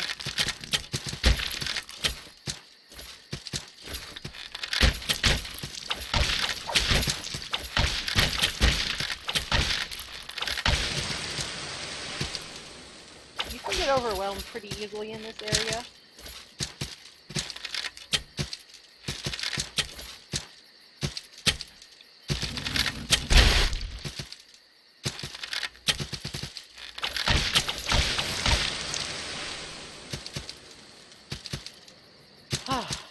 Well then.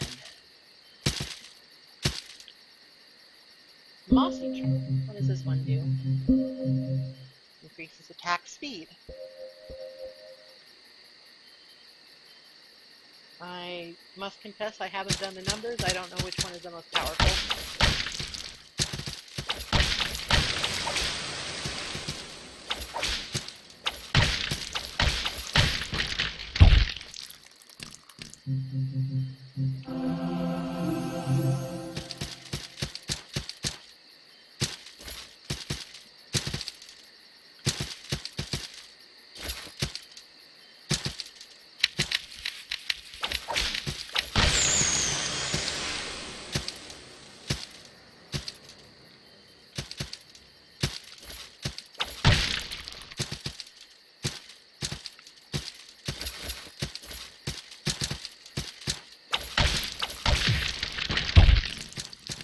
The whip is really poorly suited to dealing with these jelly enemies.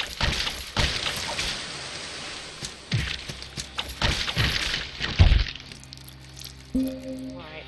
To hell with it. I'm gonna chug an antidote. Find it.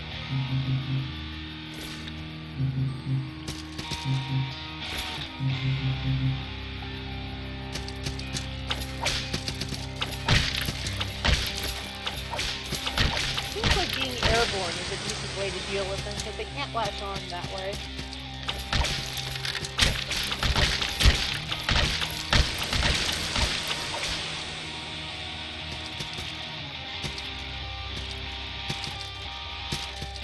Just out of reach.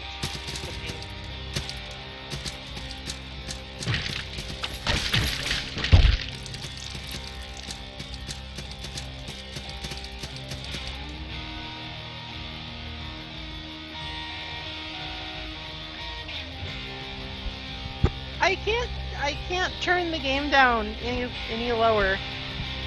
I guess I'll have to turn my mic up.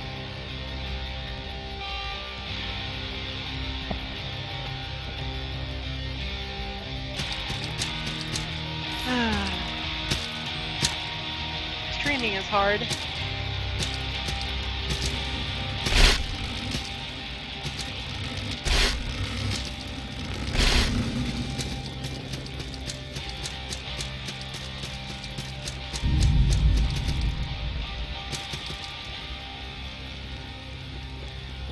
This is the sunken keep, but we can't access it from this direction, so this is mostly just a waste of time. We are fast coming up on the point where I have not progressed past, so...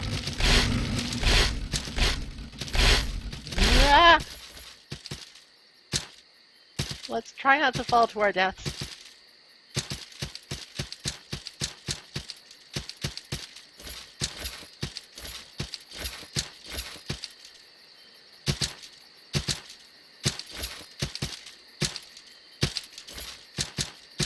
I actually got stuck a little bit here for a while last night because I was not smart enough to figure out where I needed to go. It's honestly not that difficult. You just need to look up.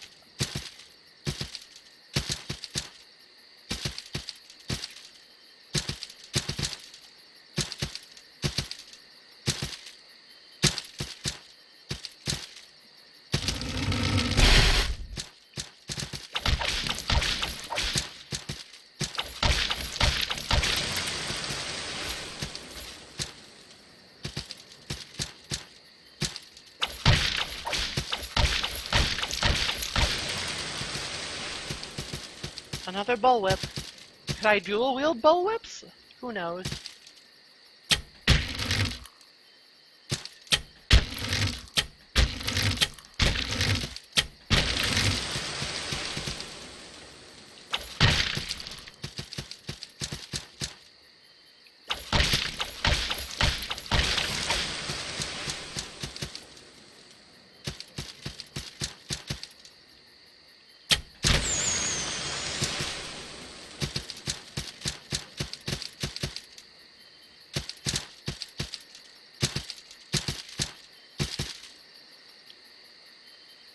A soldier's poem is the next upgrade material. I don't believe I've used one yet since it's sort of expensive.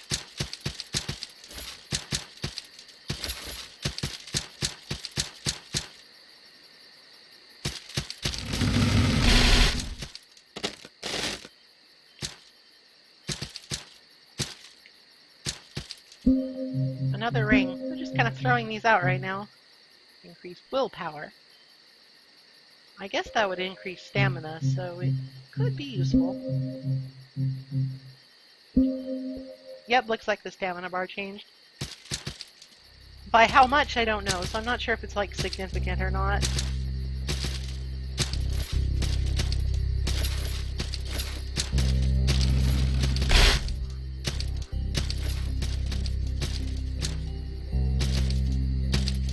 Music track right here really reminds me of like old early 90s PC games.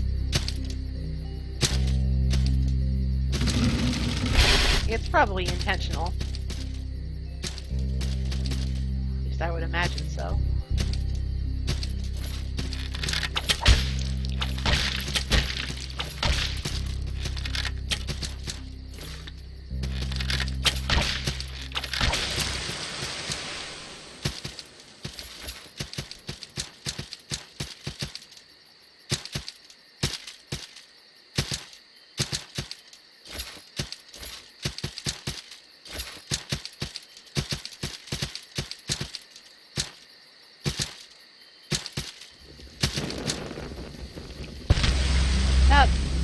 quite what I had intended.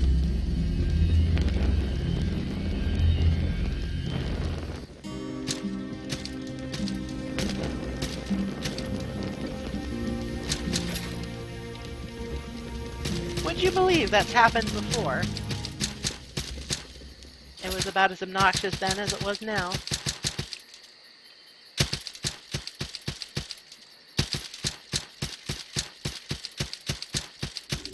Oh well, chin up.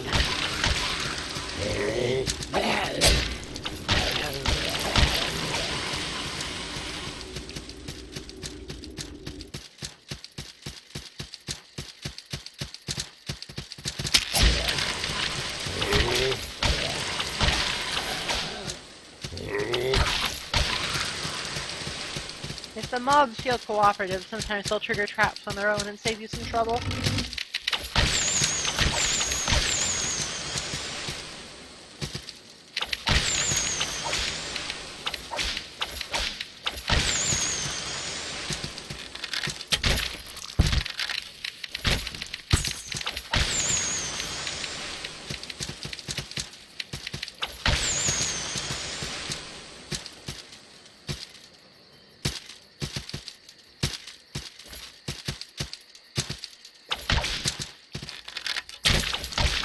This character archetype just doesn't seem to have a very good way to deal with these vile raptors.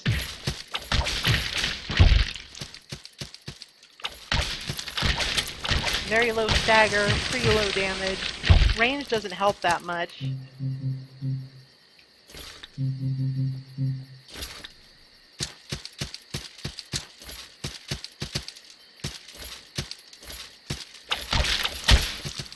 And you can't even really use unique angles to get in on them because they have multi-directional bows.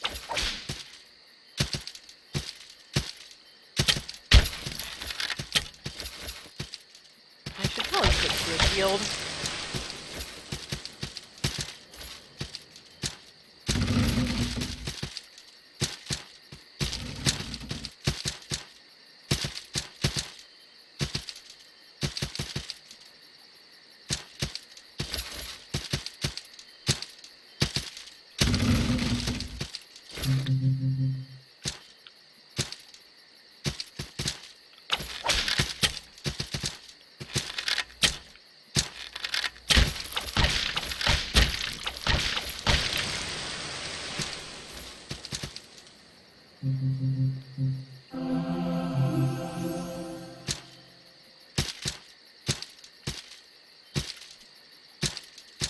Alright, this time let's try not to fall to our deaths.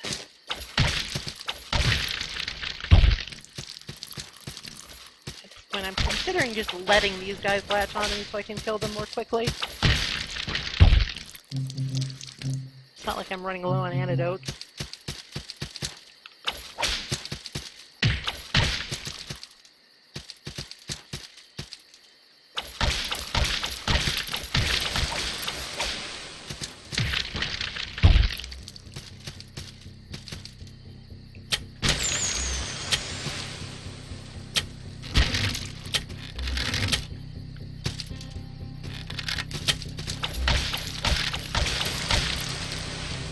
That was painless, more or less.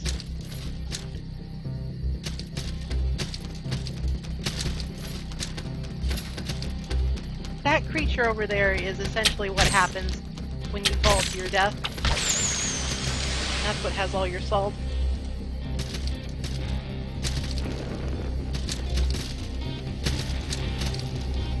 There is, of course, one last challenge here before we can progress.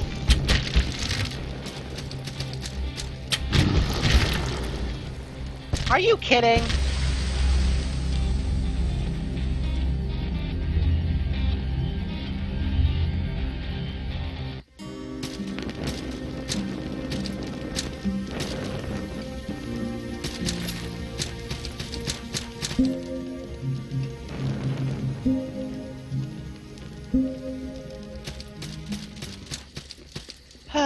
Well.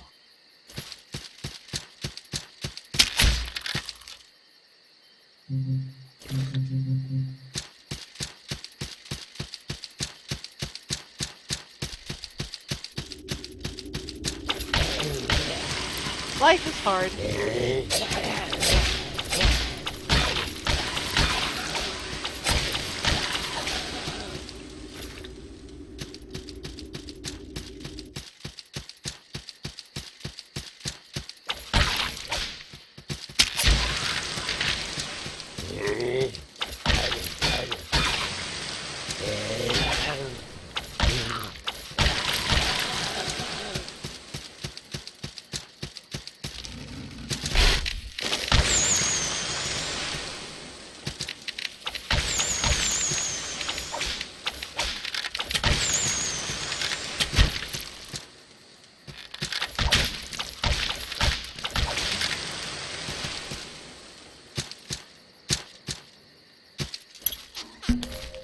Up towards... Oh!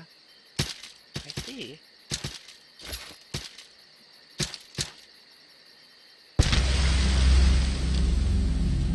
That's mean.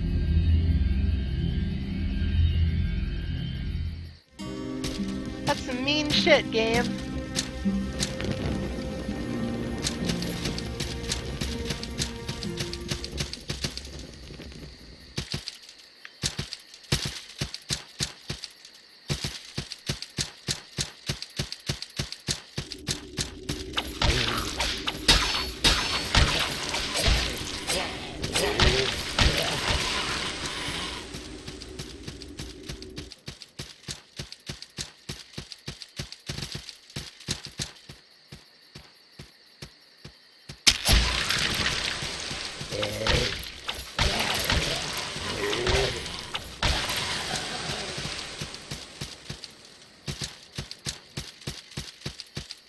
Well, I'm pretty sure I've died more in the last 10 minutes to have been part of the stream so far.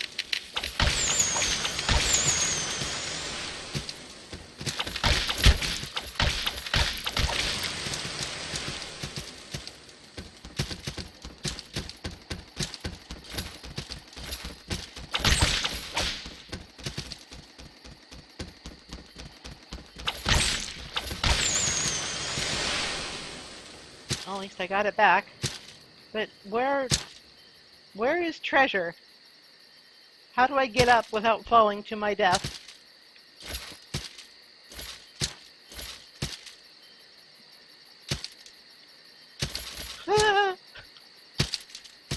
I hope that stone mage was worth it.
Alright, this time will be different.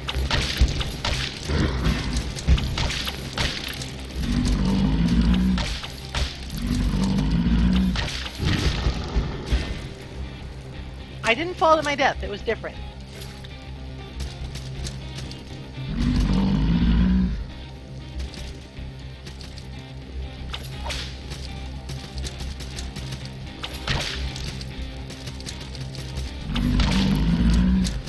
Look, if he's gonna ladder camp, then I'm gonna ladder cheese. Fair is fair.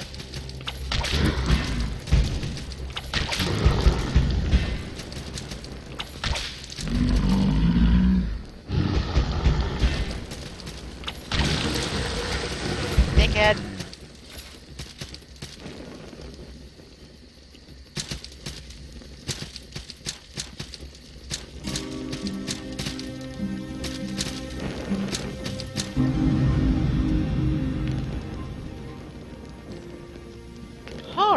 well.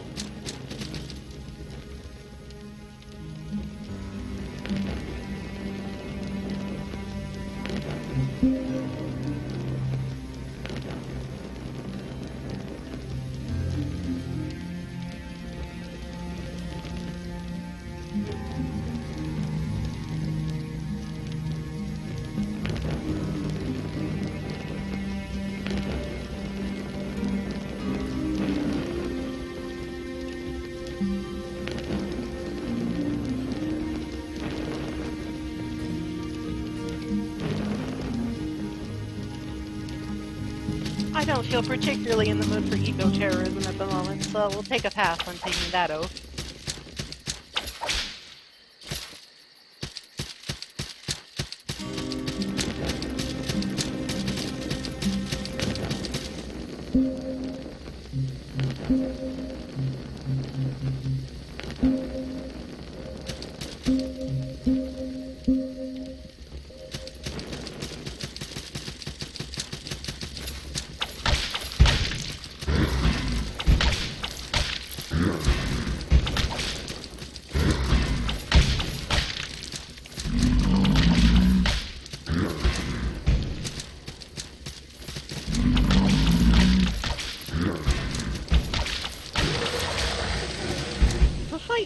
With an abomination goes well. It goes pretty well.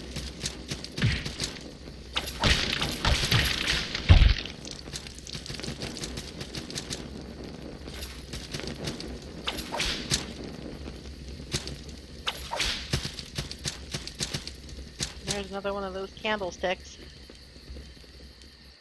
So we might be in for some trouble.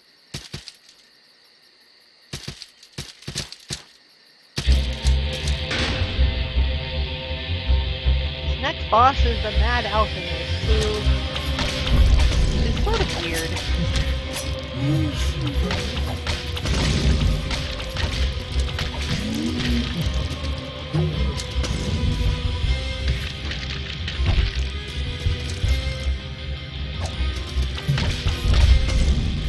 A lot of what he does seems to be mostly random.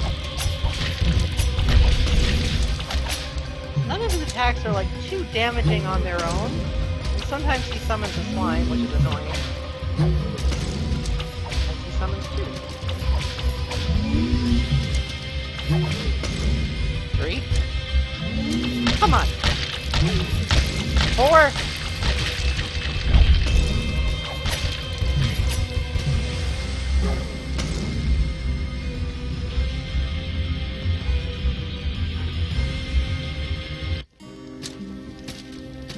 Well, it's not a long trek from the sanctuary.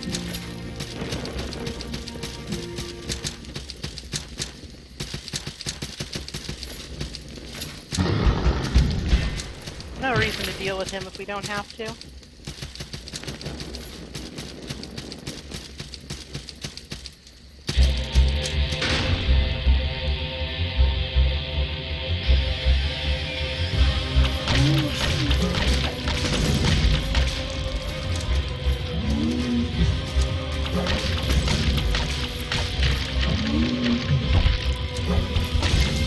It seems like the poison that these slimes inflict is pretty severe, so I should cure it as soon as I can.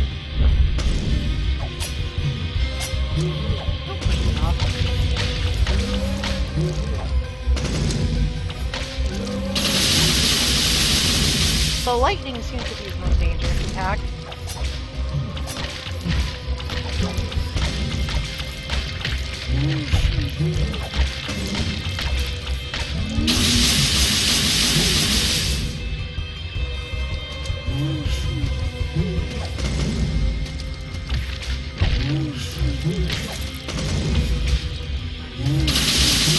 The main difficulty in this fight is just how much shit he can fill the screen with.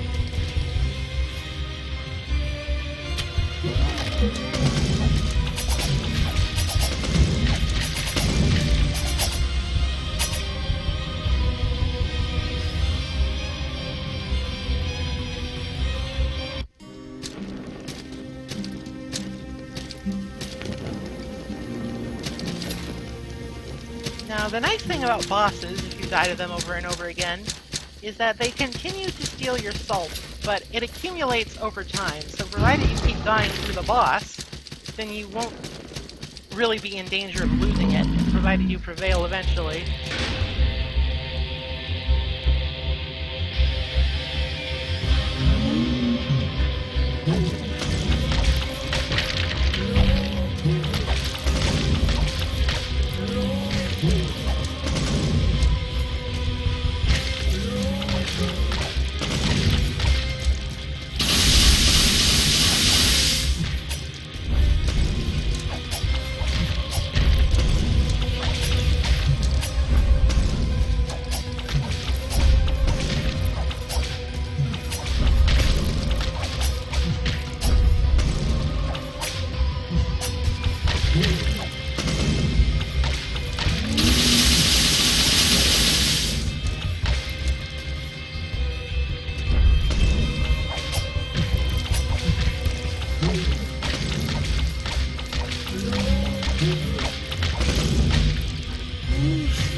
In some ways, it's almost a damage rate.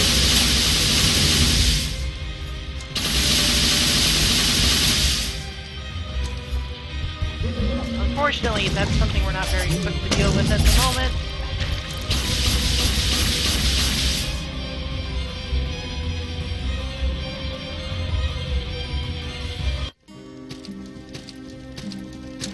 I'll figure it out eventually.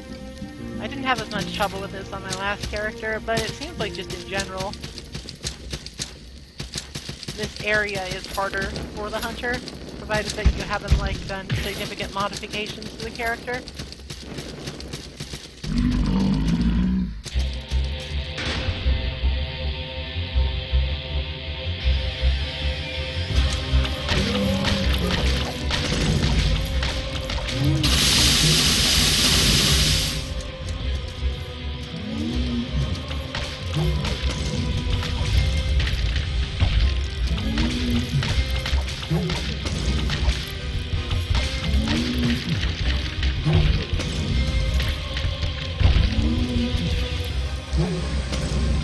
I just got poisoned to death there.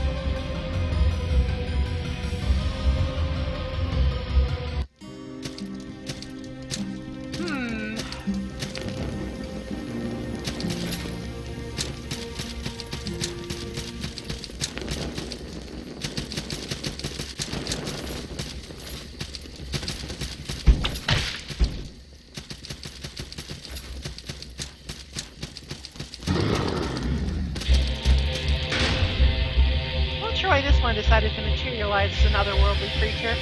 I guess it's because I died to the slime and not the boss.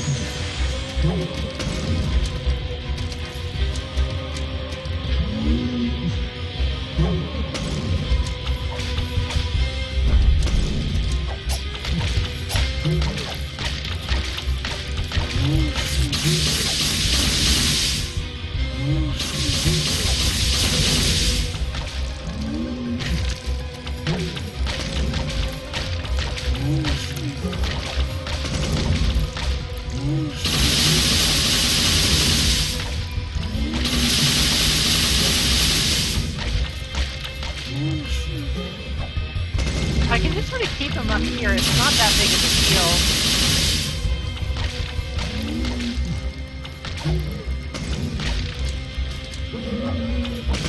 Fortunately, I can't seem to do that very effectively. Maybe this will work.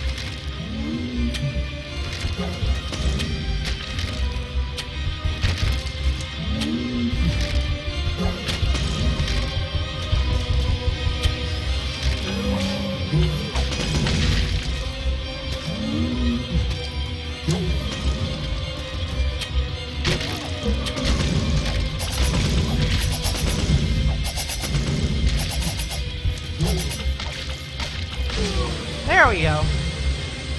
It took a little while to get him into an advantageous pattern.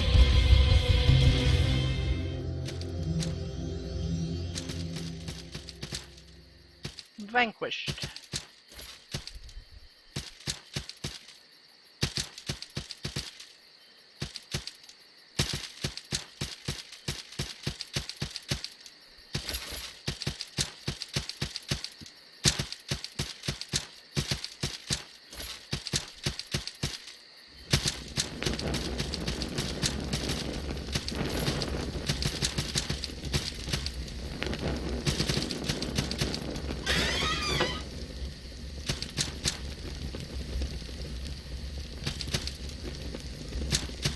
leather armor is actually heavy armor, so I'm not going to equip it.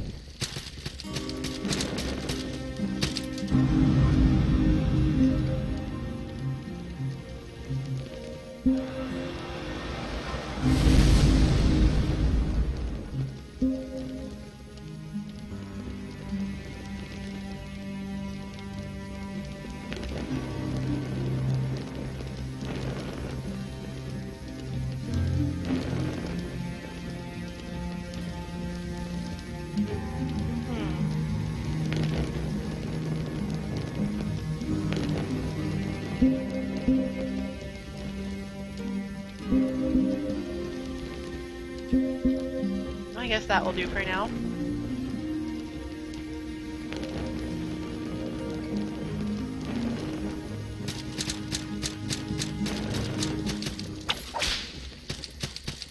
Alright, this is more or less where I left off last night, so let's see how far we can get.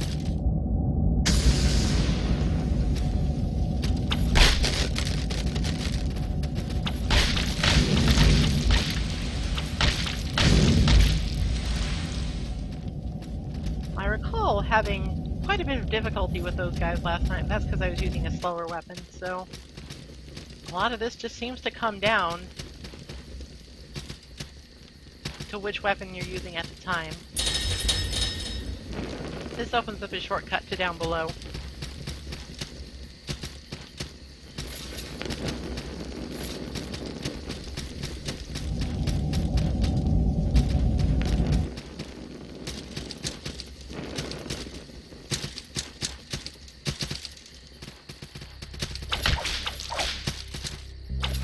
I believe these are called wretch beaters.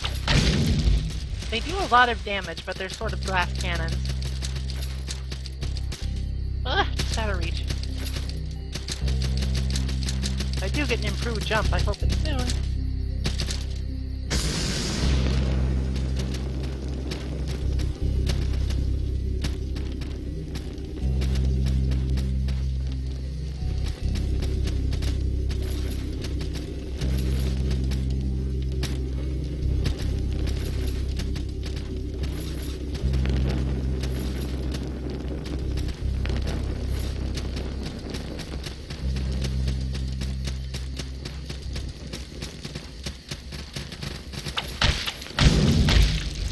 Enemies have an obnoxious habit of just sort of like appearing from nowhere, which is sort of why I'm having the torch out at all times. I'm not sure if it helps, but it might.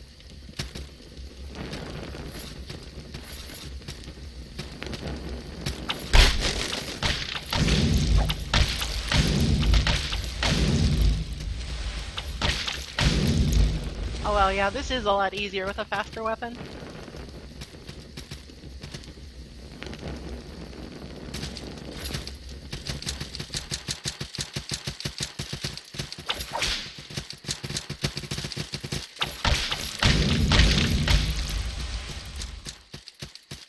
I'll have to keep that in mind for my other character. Can't seem to interact with this door at all.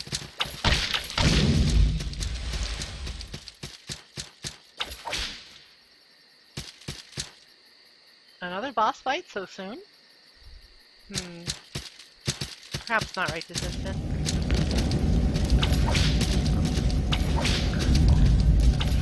Cavern.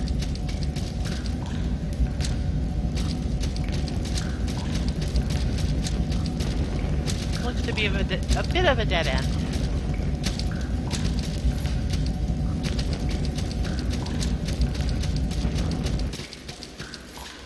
I'll see if I can find a sanctuary somewhere around here.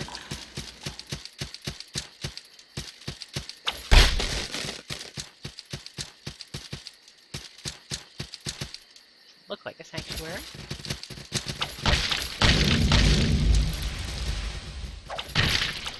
This is what makes these guys so dangerous. Their leaping grab attack. It does a whole lot of damage.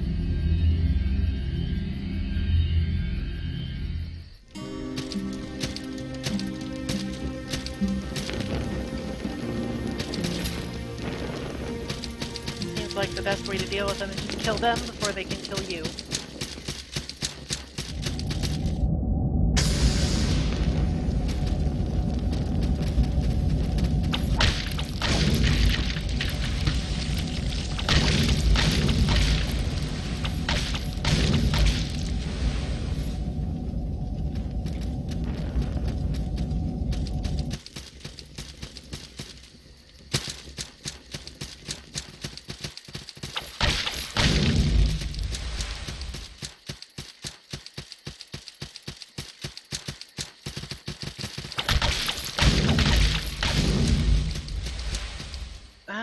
find a better whip.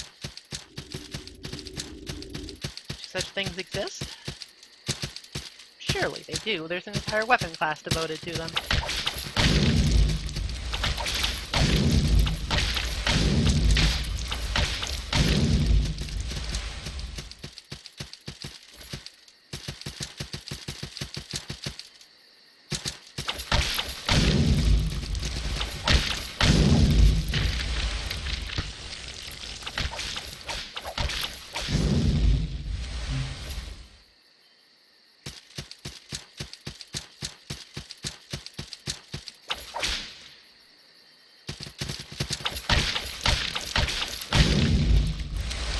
Enemies that grab your salt also seem to be a bit stronger.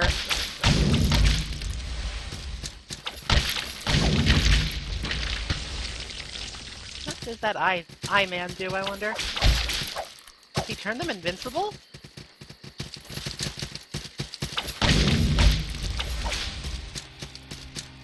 I'm not okay with that.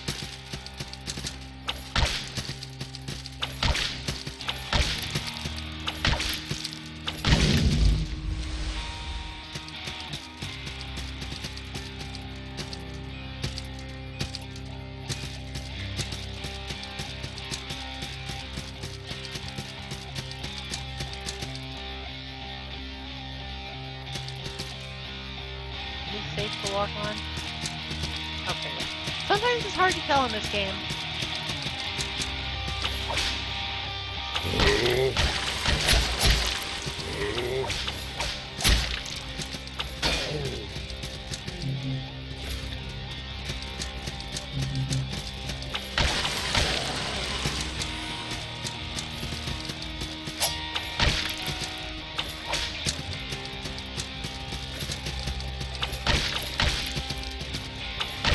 Enemy is seriously annoying.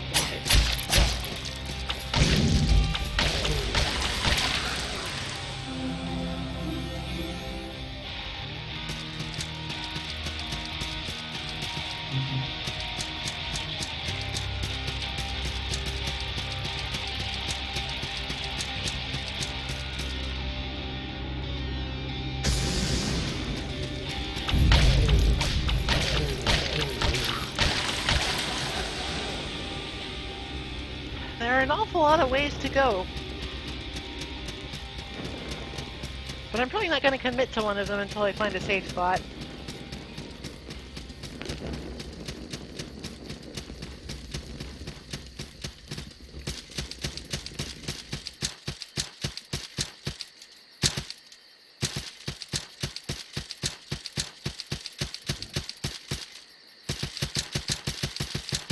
That sort of feels like a good thing for games like these, having a lot of different ways you can proceed.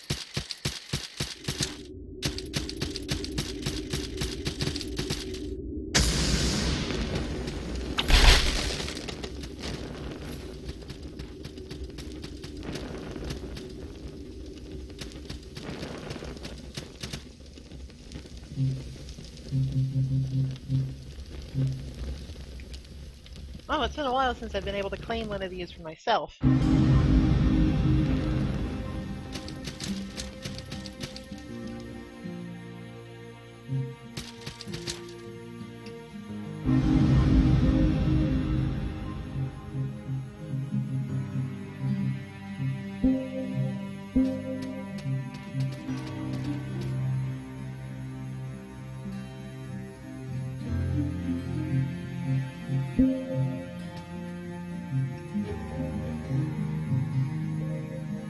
Alright, that's progress.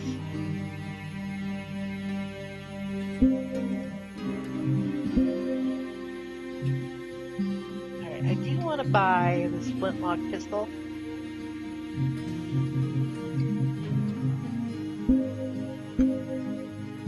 Flintlock pistols are pretty cool. I guess I'm just going to stay the course on the whip.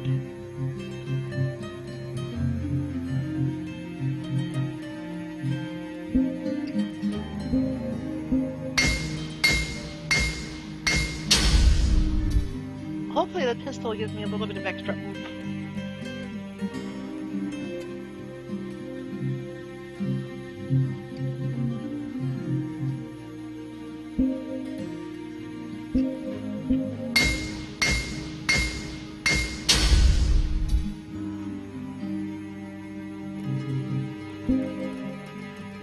upgrade my gourd.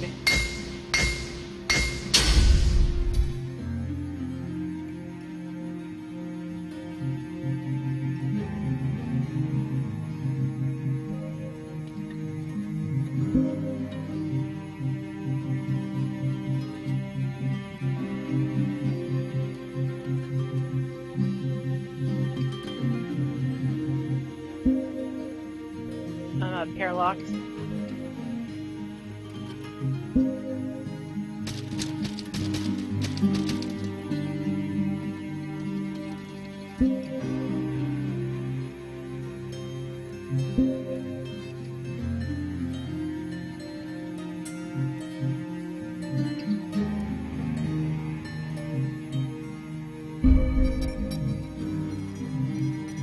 Alright, so it looks like leaders let you turn in all those weird little trinkets you pick up.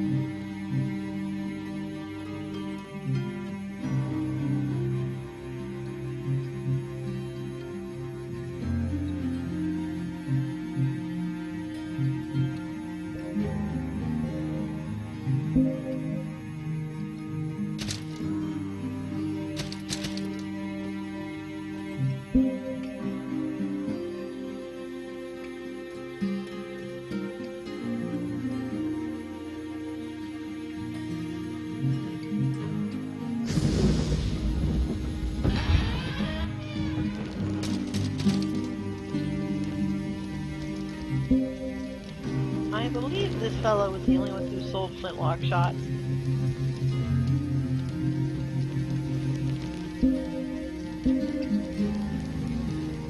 We'll start with that and see how it goes for us.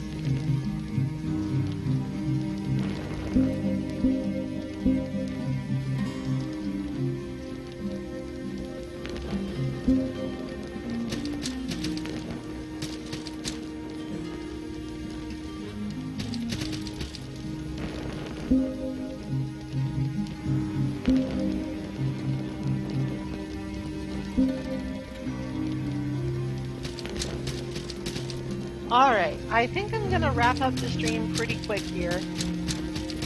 But there is something I want to try.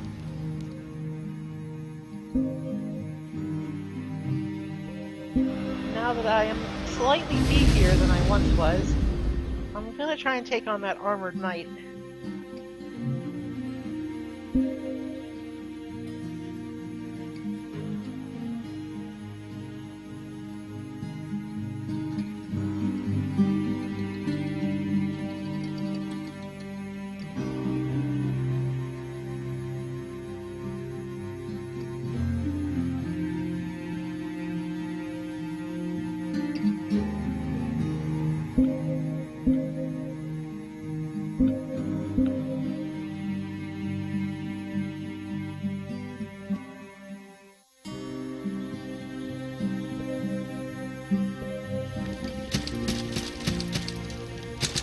I have no idea how well this will go, but it's worth a try.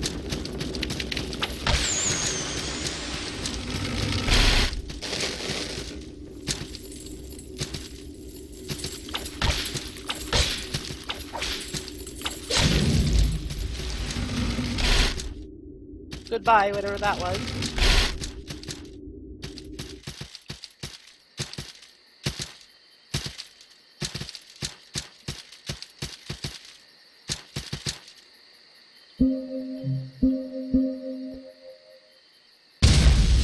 Goodness. Seems like less of a ranged weapon than just a shotgun blast.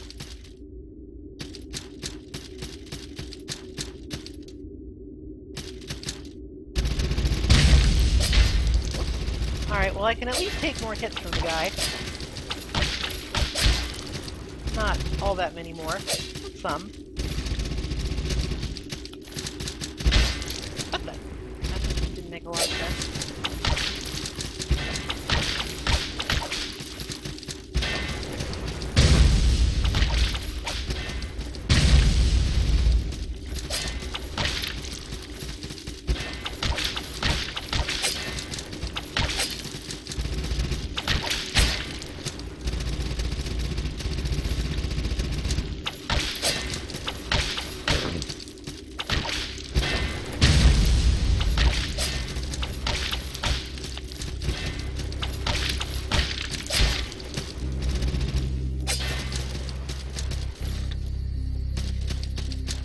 Can he fit? I don't think so. Whoa! Alright, he can face to the wall. Alright, well, that wasn't as bad as I thought it would be. What was this fella guarding? Staying Tage and a Stone Mage.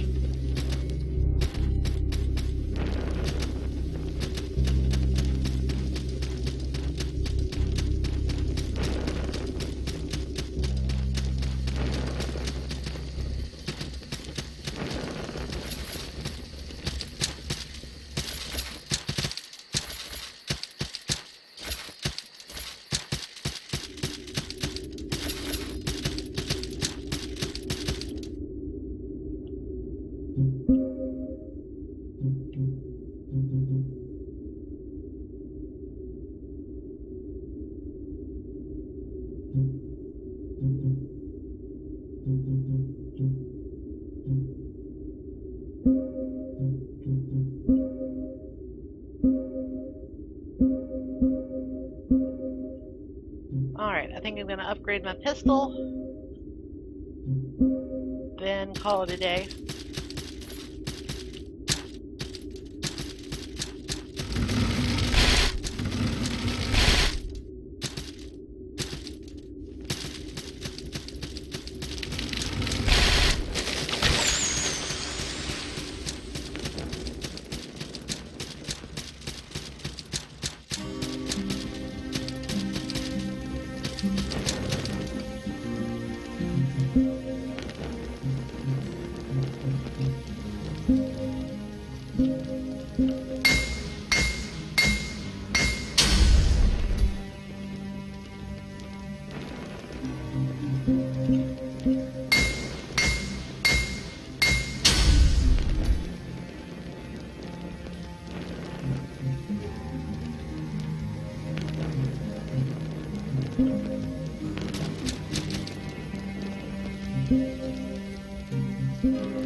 Alright, that should do it for today. Thanks for watching, everybody.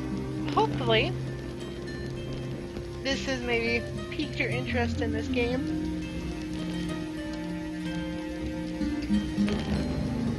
I think it's pretty darn cool. I haven't made much progress in it yet, but nonetheless, I think it's going places. Until next time.